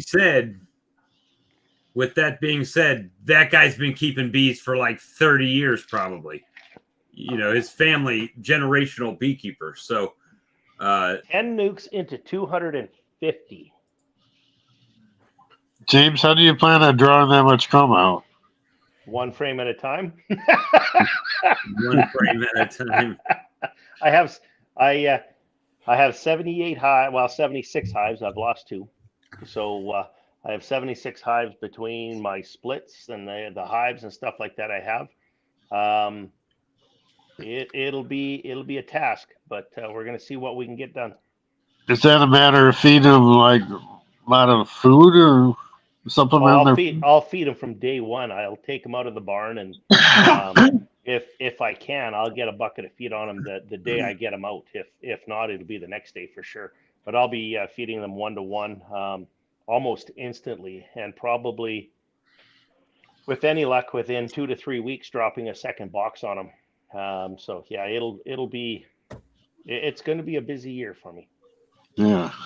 Well, it's just with the 10 nukes, he made 25 splits. I'm just trying to do the math. And of course, he's in on that. the southern United States, right? So, but even that would do 1 and be 2 frame splits. So you do 2 frame splits. So you immediately take 10 nukes into 20 nukes at that point, right? And then as long as you have the queens, I would never get away with that up here. Never. It's too short of a season for you. Yeah, I would never ever get away with that up here. All right, you got how many nukes you got, Bob? Is that what you're saying, or is this other guy? No. That's the guy in Moss Point, Mississippi, took 10 nukes and made 250 colonies out of it. Of course, you got to have queens for days, right? You can't you're still going to have to introduce mated queens to those, probably. Oh yeah, I understood it was 25 splits. I was trying to do calculations on, say an average number of bees per hive. If it was a strong hive, what you'd be splitting those out to based off of 12 months a year, and knowing that up here, my 12 months a year really comes down into 5. I would never ever be able to do anything like that. Anybody could you do that. split with 1 or 2 frames, would you, bees? I couldn't do that up here. Yeah. Is that what they're doing? I wouldn't even do that here. I mean, in the best of weather, you might go 3 frames. I mean, I do have my mating nukes, which are 2 frames, but they're established. But if you're trying to do nukes, I would put, for strong nuke splits, I'll put it this way: you start out with 1 box of bees, and they're boiling it out the top. Stick another box until they boil out the top, and then take that box off and put a queen to it and put another box back on there. You have to go slow. I mean, that's, you could start out with 3 framers. Well, I mean, you could technically take 2 5-framers or a 10 frame if it's strong and split it in half and add a queen to half, right? Well, I've split a 10 frame 3 ways, right? But that is a double deep that I have shaken down and then have split. 2 broods and a food. That's what Flower Street's saying. So if you can do it, I mean, heck, I tip my hat to anybody that can pull that off. That's that's lots. I just know I would never personally. I would never try that. Well, I just don't know enough. If I think it boils down to one thing: location, location, location. Well, I mean, you see barnyard bees, right? Oh, you can just drop a frame of bees in here. They're going to make you a queen. And in about a month, you'll have a little colony in here. Yeah, you have a crappy queen too. I can't do that. But How big was your splits last year, James? That's what Tritone asked. well, basically, the best I did was a 10 framer into 3 nuke boxes, but that was right after. So that would have been the beginning of June, right at the beginning of the flow. And what I do is I'll drop a second deep box on top of them as soon as I can coming out of the barn. So that was basically, for all intents and purposes, that was 2 deep boxes of bees that I've shaken down. So if I was to say 3 frames of bees in each box, that would be like 3 full frames of bees. I mean, that would be not just bees on one half and not just partially covered. That would be 3 full frames plus a food frame plus a resource frame, and then I'd fill the rest of them up. Now those go into my 6 frame nuke boxes. So A strong 10 will definitely make 3 strong nukes. Yep. yeah, and that's I don't look at a hive and say, okay, each one of these hives is going to become 3 nukes. I don't do that. I'll open it up. I'll assess the hive, and whether it's 2 or 3 out of it, it depends on the strength of the hive. Now I do try to equalize them and everything like that before I do it. But yeah, I had quite a few last year that I got 3 out of.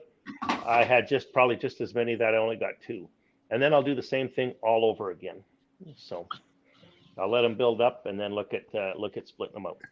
So then, James, you drop all those when you do the split. You put them in your 3 frame, your 6 frame.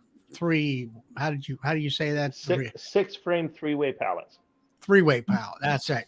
You got your 3-way pallet, and then that's going to go through the winter, right? In those. So they didn't last year. So last year I split those up early enough. I used my 3-way pallets.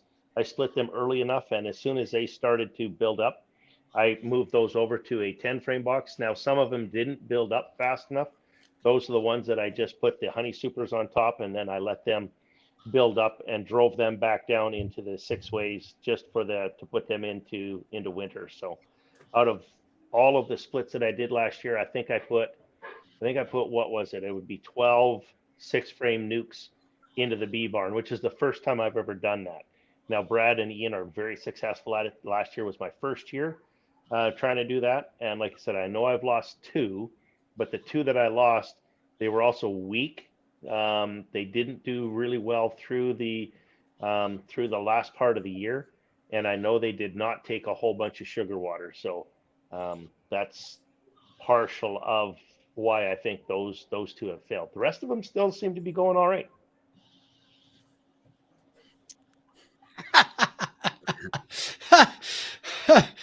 Paul.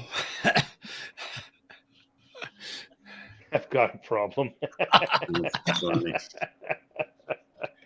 Put up 2 bee brats. Which one? 2 bee brats. 2 that one there. Yes, I mean you have to explain what you got there. Okay, so basically my pallets are the same pallets that Brad and Ian Stepler use. So Brad was nice enough to share his pallet design with me. So my pallets are either set up. Oh, Bob just fell over. My pallets are knocked over my gadgets. Oh, you're going to be all night stacking them back up. But okay, so my pallets are the same thing as Brad and Ian use. So they're designed to be the same size as 2 boxes put together side by side. What we do for the 6-way nukes is a 6-way nuke box is 11 inches wide. There you go. which is 3 of them together are the exact Really? width of 2 10-frame boxes, if that makes sense. So each one of those nuke boxes holds 6 frames. So actually, I still have them in the garage. Might be just as easy to go out there and I'll show you. Hang on one second. And to make matters worse, they're Canadian boxes, and they're 7/8 thick walls, where ours are 3/4. So our boxes will not work in his But way. you can buy 7/8 boxes on Betterby. Yeah, that's the only place you can elect to do that. I've done it. What's those? What else potato chip is that? Wavy? Wavy, hell of a good French onion. I don't think I've ever seen that up here. I mean, Utz is right up the road from us. Well, I'm going to jump off of here, and I'll see you guys. All All right, right. Sean, thanks for stopping in. Yeah, glad I could figure it out. See you later, All buddy. right, see ya. But so I'm curious if I'll get that into play this year, that system. So we'll see. With the 3 6 frames. Generic? What generic? Chips? No. That's some good chips. Okay. Can There everybody he see is. this? Yep. So I'll take the lid off of these. So this is still set up from where I was showing people there the other night. So these are our 6-frame or 6-frame nuke boxes. So each one of these will hold 6 frames all the way across, just like this. So here's one on the pallet. So the pallets here, we have the entrances, and then of course the boxes sit right up on top of them. Now these, I'm going to see if I can set you back down here without dropping everybody now. Now, 2B's brats is not 10 7/8. The side walls are 7/8 thick. This is 7/8 thick here. Does that, everybody can see that? Mm-hmm. Yep. These, 2 of them will fit right on top. Let's see, I got to step over here to grab another one. I got too much bee equipment in the garage. Too much gadgets. So you see how 2 of those fit right on perfect? Yep. So you can see how these fit right inside. The sidewalls on all 4 sides match up perfectly.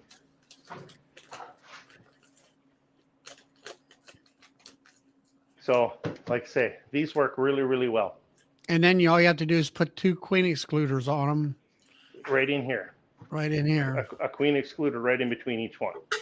Now, does the edges of the queen excluder kind of match the joint right where the 2 boxes come together? Right here, yeah. And that's and it's key. You watch how you put your queen excluder on too. Oop, move this one apart. You put your queen excluder, you got to watch the queen excluder. Sometimes depends as which way they go. You want it so that it stays flat here so the queens can't come over back and forth. You want that queen excluder to be tight down onto here.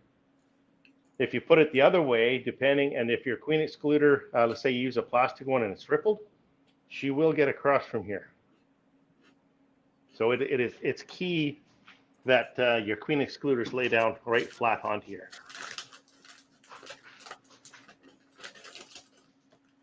And maybe I'll show you a palette too. I'll just set you back down here. Oh, as you fall off the paint can.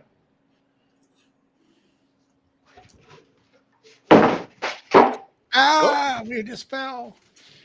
I told you you're going to fall off the paint can. If only he had a grafting table to set us on. That's all out in the shed, and I've sold all the rest of the ones that I had. So I got to get going on some more of those. A lot of people want them, but I got to get this stuff done first. The inside dimensions are the same as a standard Langstroth box. It's the outside dimension. Outside to outside is 11 inches. Inside should be about 9 1/4, I think. And then it's just a standard Langstroth box.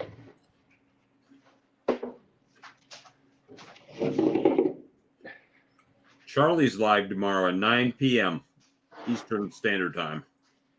So this is our two-way pallet.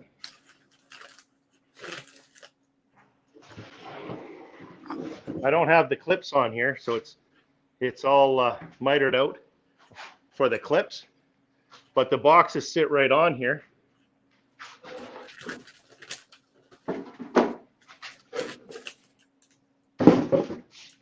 Hard to do with this with one hand, guys. So this provides your entrance, right? And then you're just keep stacking them right up.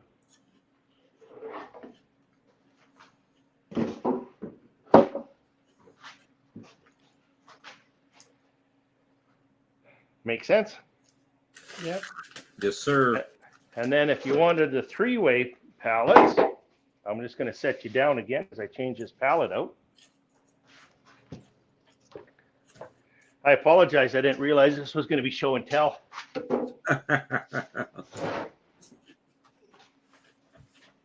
Every show is show and tell.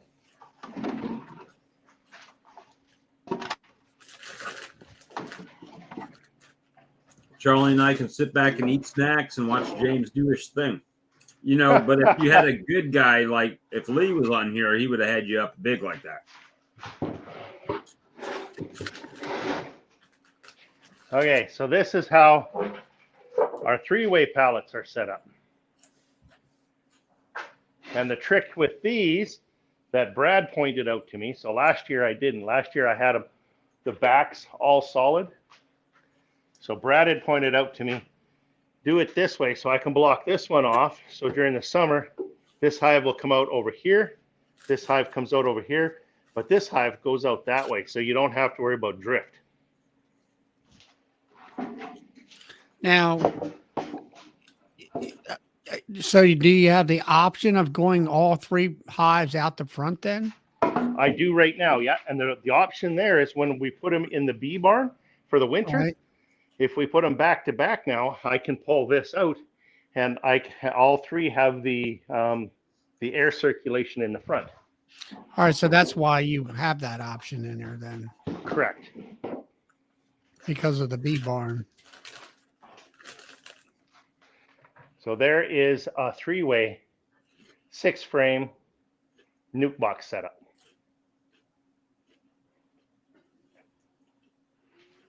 Did I answer? I can't see the chat, so. Did a fine job, sir. Yep. So these I just cut out part way so I can flip them up to feed them, and they'll flip right back down for winter. This one, as you can see, it's already been used once.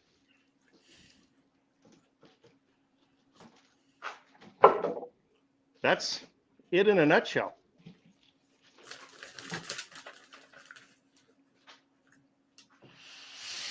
He says, thank you, James. And I got a few of them here. Just a couple. So I got to get them all dipped, but that's a whole nother video. You're going to do that yourself, right? Once you get your Correct. tank done. Correct. Yeah. So the tank is being manufactured. It's taking a little bit longer. They ran out of stainless steel, so I don't have to build it out of stainless steel, but I did simply because up here it'll probably be stored outside for part of the winter, and I don't want it to rust and end up with wax inside my rust, or rust inside my wax. Wouldn't want to mix our wax into our rust. No, I mean, hey, 10 out of 9 of us are dyslexic. Let me see. Well, shoot, it's 10 o'clock already. Sebastian wants to know what's the cost of a nuke in Canada. This year, I'm not sure. So a lot of it is based off of. Oh, I'm going to kick you over again. A lot of it is based off of. There's a large bee sale in Manitoba, right around. I think it's like the June long weekend, something like that. That kind of sets the price. Last year, I think a nuke was being sold for, and don't quote me on this, Brad would be able to tell you a whole lot better, but I think a nuke was going for about $600 Canadian last year. If you take a look around right now, What would that be American? Oh, like $5. No. But this year, most of the nukes that are out there or that are being pre-sold are being pre-sold for somewhere between about $350 and $390. So, and that is a 4-frame nuke. Says it's still 2 frames of brood, 2 frames of food type of deal, or 3 and 1. Well, this is where you got to be careful. And I keep telling everybody in here, it's a buyer beware. Ask that question. I don't assume it's anything. So for example, last year, I sold my nukes in the pro nukes, right? The complaint that I had last year, and I did get a complaint, actually, I got quite a few complaints, but they were all the same one, is the nukes that I sold were too strong. They were, they weren't ready for them to explode. And in some cases, if a first-year beekeeper got them, they would take them out of the nuke box, put them into their 10 frame, and they were not ready with a second box and things like this. So the biggest complaint I got last year is the nukes that I sold were too strong. You know what?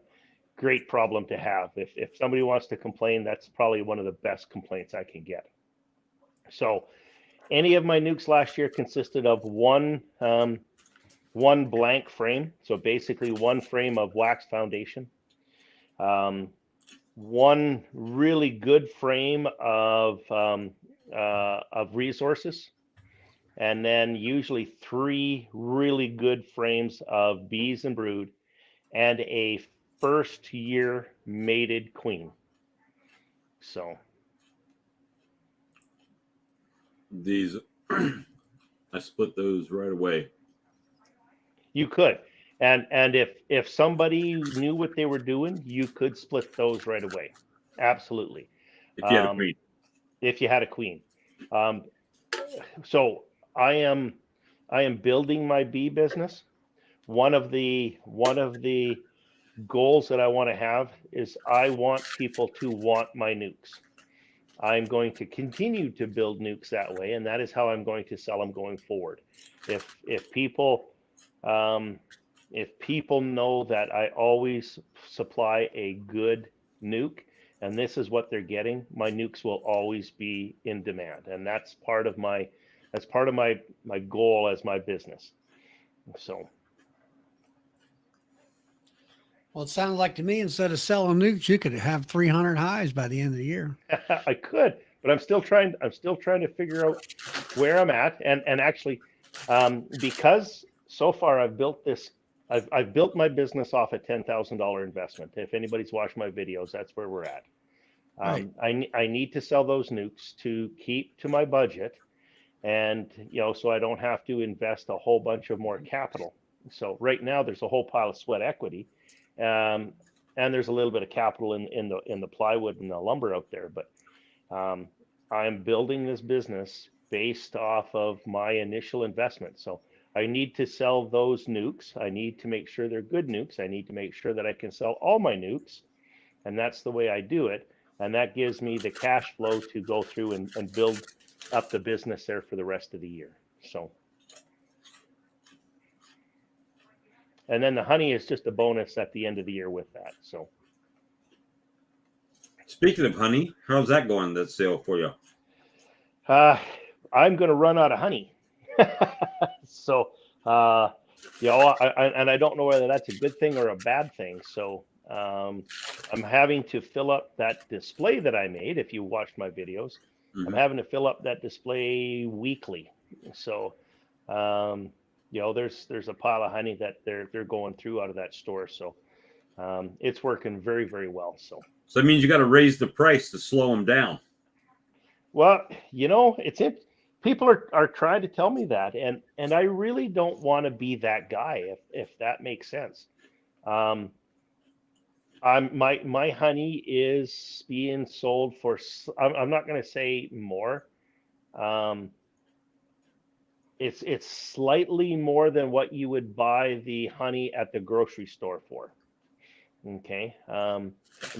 It's definitely not less, but it's not a whole bunch more either. So a lot of people are saying, well, I should charge more. I should charge more. I should charge more. I'm making a profit at where I'm selling my honey.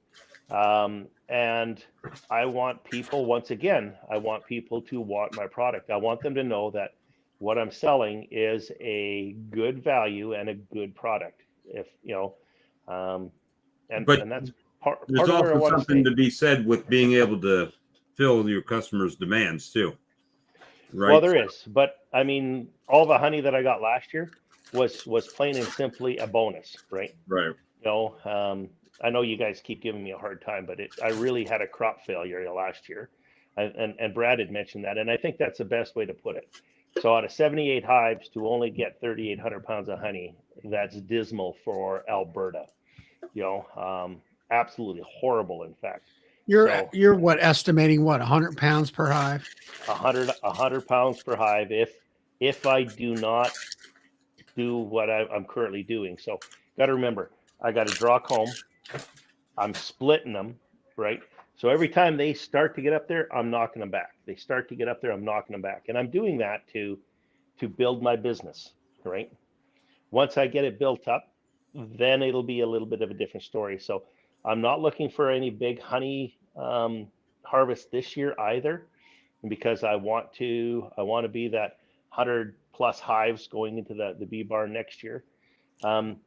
Next season, I'm saying it's going to be 200 plus. Well, could be. I'm not sure. But next year, this time next year, I'll be getting ready for a whole different change of gears, if you will. So I will be planning to have hives to generate honey this time next year. Now whether that's 100 to do a honey crop and 50 or 100 to split, I don't know. I don't know where I'll end up. How many years in to bee brats? 6 years? This will be my 6th year. Yep. So you had, what was it, 16 hives? You started out this past year and you went up to 78? 15 to 78. So you went up like 78. 4x? No, more than that. Well, yeah, he added 4 times as many as he had starting with. You went up to you split 63 times. Well, I split my 15 hives once, so I went from 15 to 30. Right? I split them a second time. I went from 30 to 60, and I had a couple in there that I split 3 ways. Right, but now you've got, let's say you get 75. You can go from 75 to 150 off of just one split. Theoretically, right? And that's why I built 200 more boxes. Right? Yeah. And the pallets for those 200 boxes. So it's going to happen. He'll be calling me, Bob, can you come up for a week? Hey, I've already put that out there. I am not turning down free labor. In fact, I'll even throw it out there. All the elk steaks and sausage you can eat. That would be, I would find that quite interesting. Of course, I'd come back and all my bees would be in the trees, probably. Well, I would say bring them, but we can't get them across the border. Yeah, they'll be. We'll just And, label and it. I don't want a hive beetle up here. They would die in the winter probably anyway. Yeah, they were. What was Ian? I was listening to him. He was, I guess, what is it? Okay, thank you. See you. Ian was talking about what is it? He's the head of the Manitoba Bee. Beekeepers Association. Yep, That's just for that province, right? correct. Yep. Okay. Yeah, I think their AGM is this weekend. I think our AGM was for Alberta. I think was what, just right after Christmas, right after or right before? Right before, actually. I think. Let me see. Put weight up. I missed something. What did I miss? I didn't Barbecue at make that much James's place. honey this year. I made probably 500 pounds. I was gonna say, come on up, Lee. I'll barbecue you a steak anytime.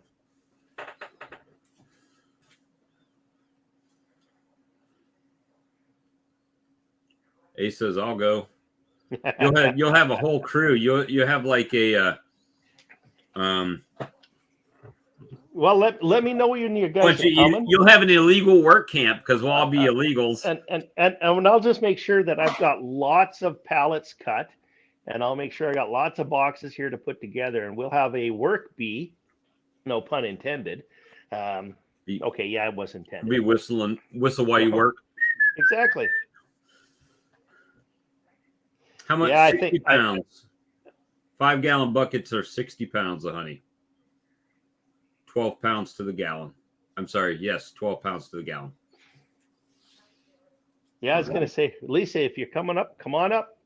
I'll more than happily show anybody my apiaries and stuff like that if you're up in this neck of the woods. Just bring your muck boots. 60 pounds if it is full. A 5-gallon pail is 60 pounds. Yep. Actually, I made the mistake. So I store all my stuff in pails last year. Once again, kind of the first big crop that I had. And of course, rather than buy more pails, I just filled the pails up, which sounds good until you have people that want to buy 5 gallons of honey. And now you don't have 60 pounds in that pail. You've got 63 or 64 or whatever that pail holds. And now you've got to dig out the scales and you got to show them, what's on there rather than just putting 60 pounds in each pail, because that's what everybody kind of knows as a standard, right? Yeah. And do we really know where 5 gallons is in a 5-gallon bucket? No. Well, Ontario is, I was going to say, Ontario is the far side of the country. So Paul says, how many hours do I have to work to get free socialized health care? Well, it depends. If you call socialized health care having a beer on the back deck, not many. Let me see. How long do I have to wait in line? That's the next question. Are they pretty good, or do you have to wait a long time at the medical? Up here? Mm-hmm. It's hit and miss. I hate to say it, but it's hit and miss. If you, we're quite fortunate up here. We got a brand spanking new hospital. We can't seem to find the staff to staff it.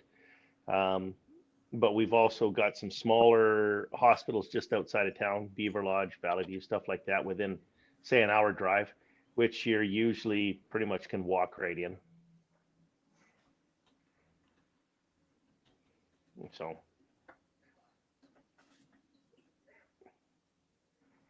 Let's see. $10 a pound. Yeah, I wish.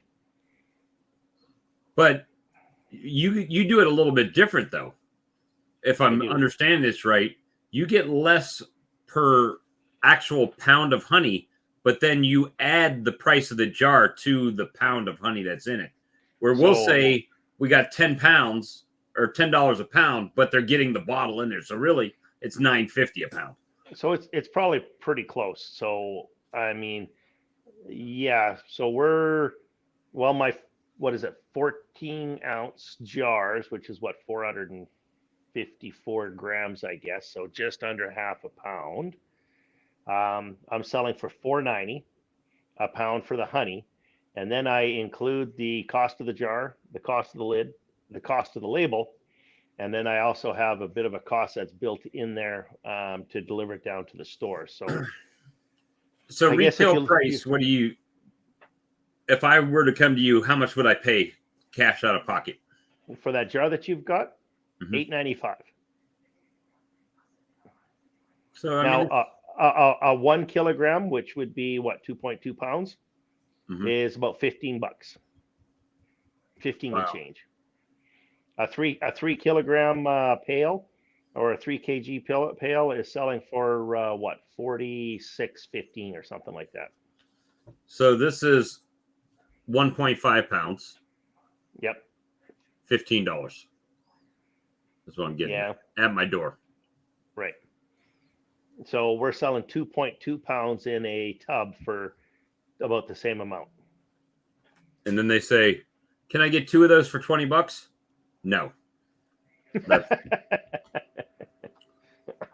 They don't like it when I say that, but no. And then I What say, is "You that? see, That's a quart jar, is it? pint Okay. jar, yep." So, they all, when they come to the local roadside stand, so to speak, people like the wheel and deal, right? But Oh yes. I'm pretty firm on my price. I don't wheel Well, and deal it. That's what people don't understand. You know what? If you don't sell your honey today, it's not going to go bad tomorrow. And in Right. fact, it's not going to go bad next year or the following year or the Yeah. year after that, right? Well, they'll come in here like that and they want to wheel and deal. I says, hey, I didn't see you up there when it was 98 degrees. Help me take care of them bees. Or when I had to pay $25 a box and $3, $4, $5 a frame, Yep. any of that stuff. Or next millennium, exactly. Right. And that's what people don't understand is, I don't discount my honey from where the price is. That's where it is. If you don't want it, that's fine. You know what? Because I'll just keep it until somebody does. That's it. The Hey, good night, Lee. someone said they did. Who was it that said they'd sell a quart for 20? Russell does. See, that's a little low for here. I mean, your market is your market, but a quart is 3 pounds. Almost. So- It's Yeah. 2 3/4 pounds. Well, So- you got to remember too, like Alberta 27.50. produces. Don't give me slack if I'm off a little bit on these numbers, but I think it's like 38.6% of all honey in Canada is produced in Alberta. So we have a short season, but I was interested to find out. Actually, I was reading as I was working on an update on my business plan and stuff like that. I was interested to see that most of the honey is exported to Japan, and then right behind that, you guys. So the U.S. is our next biggest exporter. So I found that kind of interesting. Yeah, supposedly the U.S. is the #1 user of honey in the world, which surprises me. But they make bread with like honey wheat bread and all kinds of different stuff. So I guess using honey as a sweetener has. Let me see. That's interesting with Sebastian there. Over there in Europe, they like to sell combs of honey, a whole frame, Oh yes, yep. $65. Well, and the other thing that I'm finding is going very good. I know it is. Sebastian has the same thing. Is the creamed honey.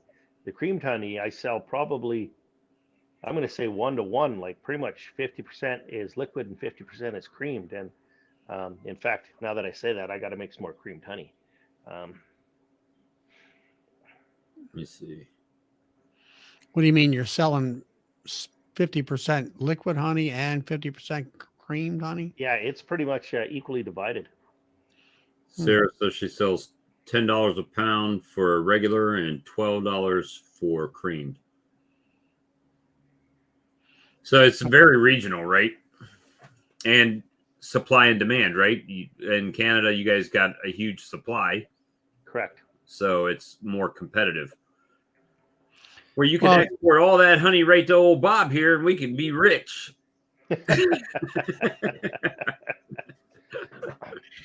As far as like creamed honey around here, people don't know what that is. You know, you have to kind of give them a free taste. Oh, I like that type of thing. You know, because it's just not something that they understand, I guess. Russell says that 80 to 90% of his honey sales are creamed honey. Nice. I do got to get a creamer. So right now I'm still seeding and mixing and everything like that in the pails. I do have to get a creamer, I think, for next year. But I got some other equipment I got to purchase first. So unfortunately, a creamer is not on the top of my list right now. Extraction line for the win. Well, there's an extraction line that will be in my future for sure. You know, it's all going to depend on a few things here. We'll see how they go over the next, I'm going to say 3 weeks. Let's see. Are we looking at new or used? I'm looking at a few different things. So, you know, everything from possibly a piece of land where if I buy the piece of land, well, then maybe I'll fight through with what I've got. I know it'll be a long, hard extraction, but sometimes that's what you got to do, right? Are the Hive Life videos done now? Yeah, they are available. Actually, I got that email from Cayman today. So we can, you know, anybody that was at Hive Life can purchase them now. I think anybody can, but I think it's just discounted for anybody who actually was at Hive Life. I'm going to be ordering my set here probably in the next day or so. Aren't they like $50 or something? I'm not sure. I enjoyed the videos. I quite enjoyed the bluegrass, you know, as well. So, like I said, I'm gonna to purchase a full set, and then I can sit down and watch it with the wife and stuff like that too, so she can see what kind of shenanigans went on down there. I don't know if they'll show Charlie doing the jig, but they should have. That would have been the highlight. Brian says $35 for us who went to Hive Life. There you go. That's like $80 Canadian. And no honey nut. What?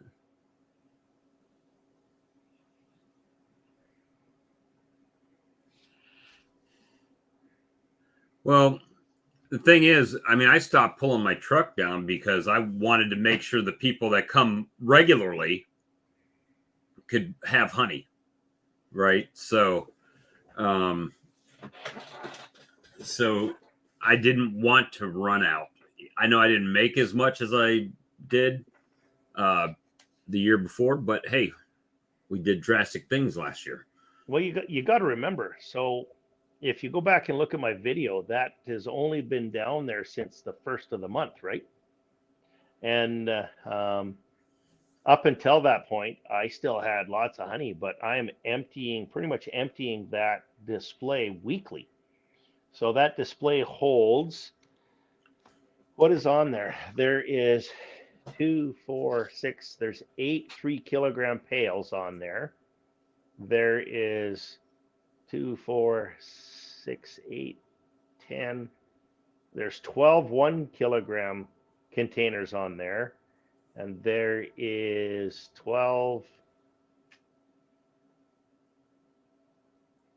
There's 32. Oh no, it's not. There's more than 12 kilograms. There's 4 kgs each of creamed and liquid. There is 2, 4, 6, 8, 10.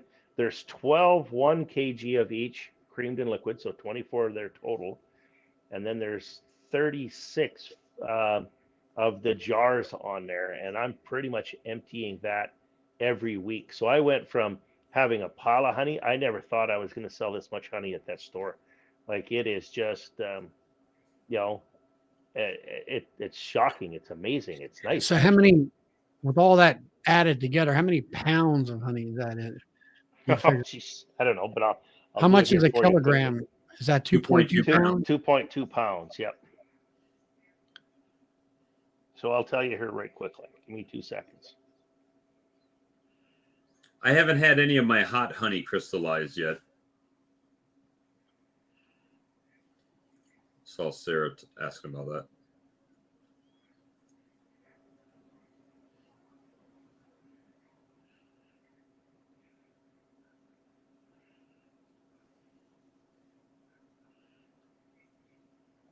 Doing the calculations. So that's about 145 pounds of honey a week. That's a lot of honey. So, It makes up for that rental you got to pay. well, I got to pay that too, right? So that's part of the expense, and that's built into that cost my honey as well. So, but this is part of the learning curve, right? I didn't know what to expect, so it's doing way better than I had ever imagined, to be honest with you. I need to get me some setup like that, but if I can figure out. So your way around that cottage law was to rent that space from the retailer. Then They buy the honey directly from me. Yep.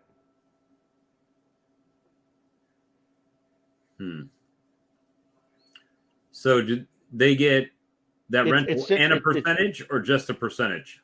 No, they get a rental and a percentage. So it's just like at the farmer's market. Or I guess what you guys down there would call it. I don't know if you have farmers markets or flea markets.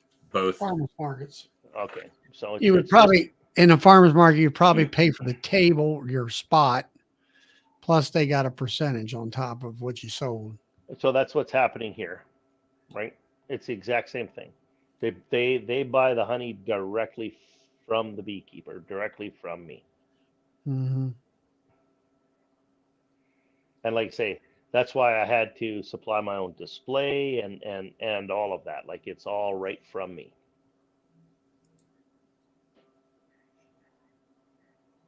I just sold something on Amazon. Wonder what that could be. A little swarm lure action. So I can't wait for you to get those pens. I think anybody who tries those pens, I think you'll like them. So the paint is Pack. It's gonna be a pack of all of them. I was going to say the paint almost stays a little. I don't want to call it rubbery because it's not really rubbery, but it. I think you guys will like them, and the colors are bright and vibrant. So Pops out at you. yeah. And the fact that the Posca pens, most of the time they're a chisel tip pen, or the bullet type pen, and it's usually a real big tip on the end. This one tapers to a point. Okay, I was going to say sometimes I've had it where without looking, the ink will come out of that Posca pen, and now you almost got a drip on the bottom, and the next thing you know, you go to mark your queen, and you completely cover her eyes, her face, her head, and everything. It's like, oh man, I just killed a queen. She flinches when you get the pin next to her. So yeah, so I don't use them at all anymore. I'll be honest, I am not a Posca pen fan. So yeah, one time I had a pen and I had laid it on the seat of the truck, and the sunlight was coming in on. That pen was warm. Yep. I had a beautiful queen there, and then it wasn't 5 seconds. She was dead. Yep. I cooked her. So, yeah. Looks Well, like I said, and it's good that you got those pens coming because they are hard to find. As well as they work, they are hard to find. So, as many. The ones that I looked at, you had to buy so many of them to get the price right, Yeah, trust me, I know. I bought that many pins. So you're going to give us a good price, huh? I bought 250 pins if you add them individually. So. Bought 50 sets of them. So hopefully we can get the price right. Well, the fact that you can even get them is a bonus. I had a hard time trying to find them. So let's see. I'm shipping to Alabama. Alabama. Well, guys, I'm probably going to book her. I got to go empty out my truck. I got to. I'm driving to Red Deer tomorrow. I'll be picking up a bunch of global patties there Monday morning. So, right from the original patty / donair place. So Did you get the ones with the apis in them? I did not. So he hasn't got any here, and he figured it was going to be a little bit longer, but that's okay because I'll feed the apis in the sugar water. So, How far is that patty place from you? well, Edmonton's about 4.5 hours. Red Deer's about an hour and a half south of that. So Jesus. call it 6 hours. Are you you're out in the prairie, out in the middle of nowhere, or what? Look it up. So if you look at Alberta, the bottom part of Alberta's kind of got a little bit of a slant going up along the Rocky Mountains, and where that starts to go straight north again, right where the Rocky Mountains, that slant comes and we start going straight north. That's pretty much where I live. So Grand Prairie, not Edmonton, Bob. Grand Prairie, Alberta. Exactly. The so I'm not sure on the price of the Pinjet. When they get here, I'll have to do some creative calculation to see what it's going to go for. I know that the pen sets on Amazon are quite expensive. They should not be that high. That's what I'm saying. Probably around $15 probably for a set, $15-16. That's a good price, I think. Yeah, that's about as them darn Poscos are about 10. Yeah, I was gonna say I Or think I 7 paid. or something like that. Yeah, I think I paid like $6 or $8 a pen. So 15 for a set is now that's Canadian, but that's a good deal. Yeah. Not to mention, I had to guess- absorb all the risk. But James, I guess what it is when you go from where you live to the next big town, is it just a lot of farm ground out through there? So when pretty much. So there's when I leave Grand Prairie, I'll hit the first little community I hit will be called Besançon. That's actually where I was born and raised. Is right out of Besançon. From there, the next little town, which is about the same size, which is Valley View, and then from Valley View to Fox Creek, which is the next little town. And each one of these is probably, let's call it an hour and a half apart. Is Fox So Creek. you got at least 50 miles or so. Oh yes. between them. Yep, exactly. Yeah, but in that 50-mile range, is it just like flat and as far as you can see, farm ground of some sort, acre or Well- like corn or whatever, or just or tumbleweed? No. So I'm in the foothills here, so it is farming. Until you get to, I was going to say pretty much Valley View. It's all farmland from Grand Prairie to Valley View, and then from Valley View through Fox Creek to Whitecourt is pretty much forest. So it's the Boreal Forest. When you hit Whitecourt, let's call it, I'm going to say 45 minutes the other side of Whitecourt. It's still Boreal Forest, and then it opens back up into farmland again. So, So is that forest government owned or something? most of it is, yep. Some of it is owned by the bands up here, the native bands, but most of it is The government. what? So a native band, what would you call it? Native Americans, Yeah, it's like treaty land or something like that. So a reserve. Oh, you mean like a Indian kinda. reserve? Kinda, yeah, kinda. But and then yeah, it's all pretty much farmland from that point all the way down through Red Deer, Calgary, pretty much right down to the border. I mean, the further south you go, you hit Red Deer, Calgary, you start hitting there. Now it's really flat. It's all irrigated down there, and down There's there you Alan. What's that? There's Alan. I is believe he it's on there? your buddy Alan, right? Alan Sorensen. It is, yeah. From the Little Smoky to Whitecourt, it turns back to farmland. Exactly, yep. So what kind of crops are they running up there? Hay, or is it too cold for corn? Or There's not a lot of corn, growing up here. Lots of canola, lots of wheat, barley, oats, things like that. Okay. Hay crops.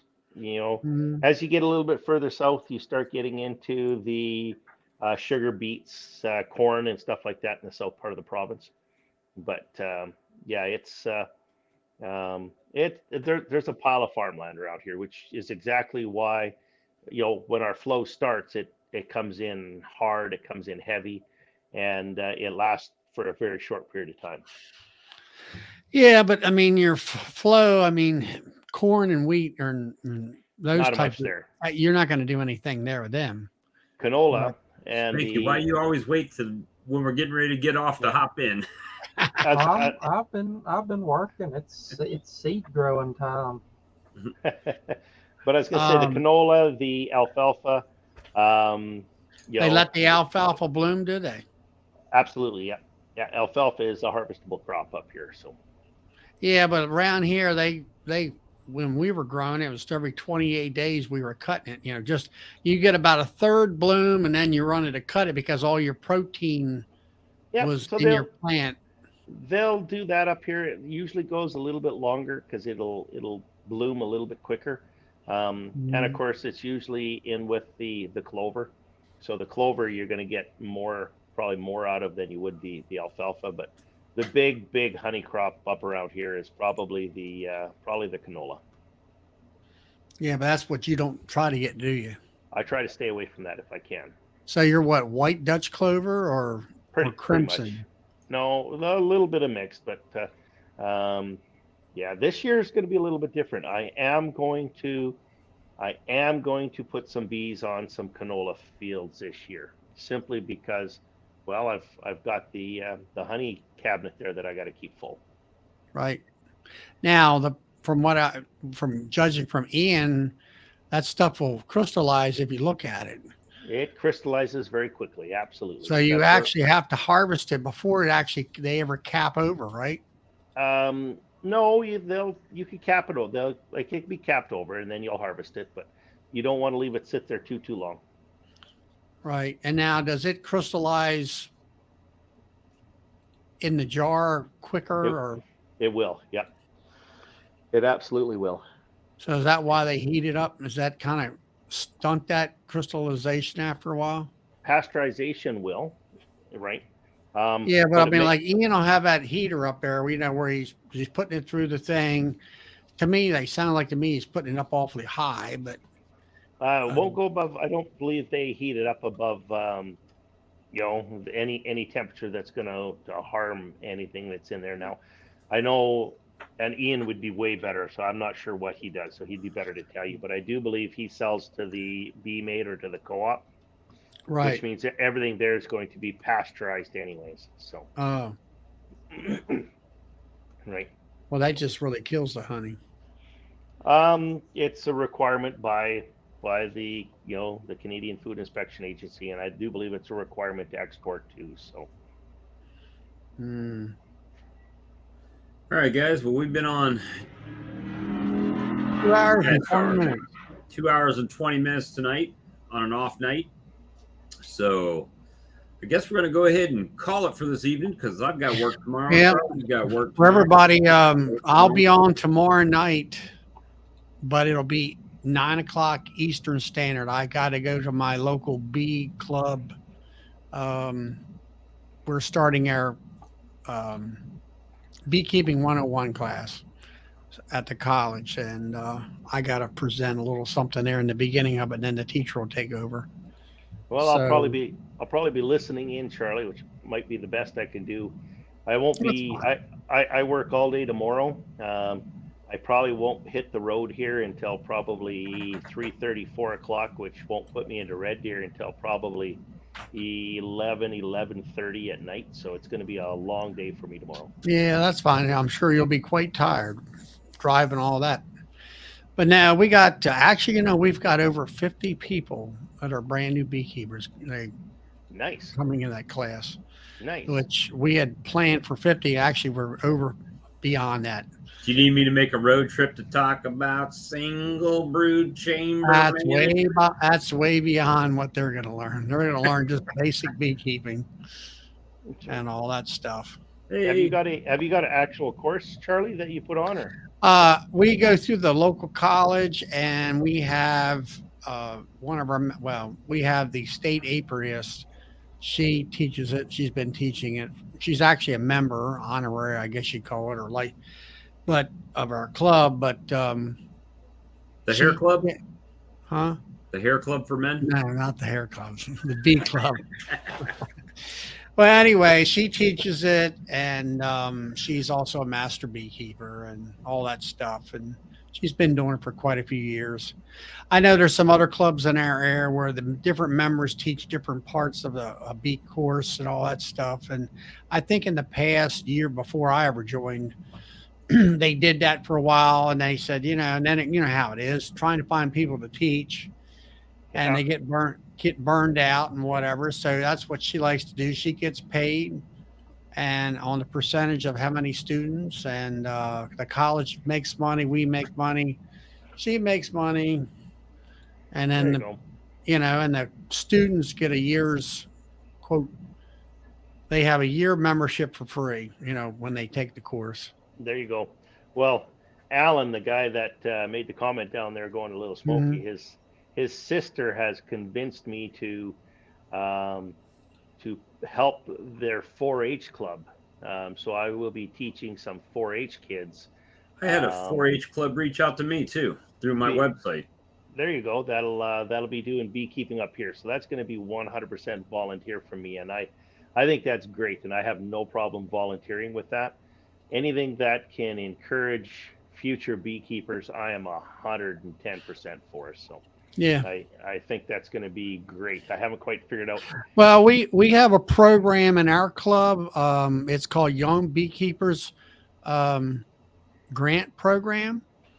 This year we have three young bee.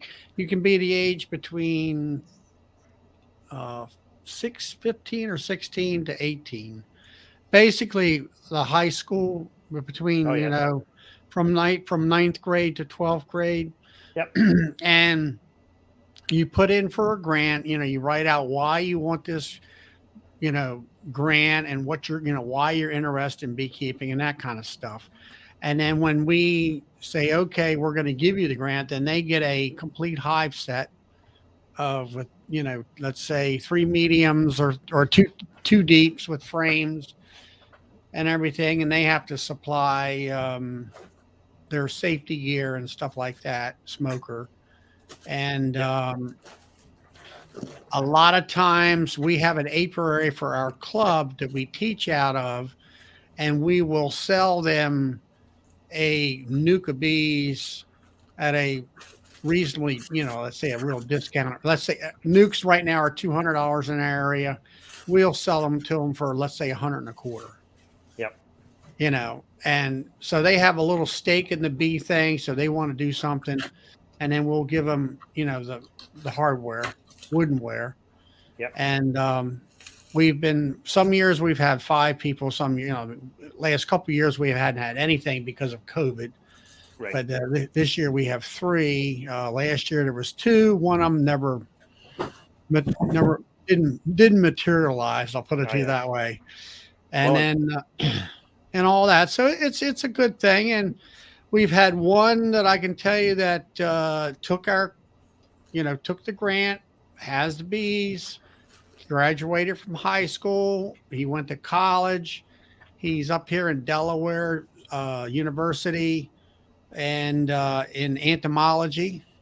And because of his experience, he's one of the professors is Debbie Delaney, Dr. Debbie Delaney. She's a bee special. You'll see her on publications.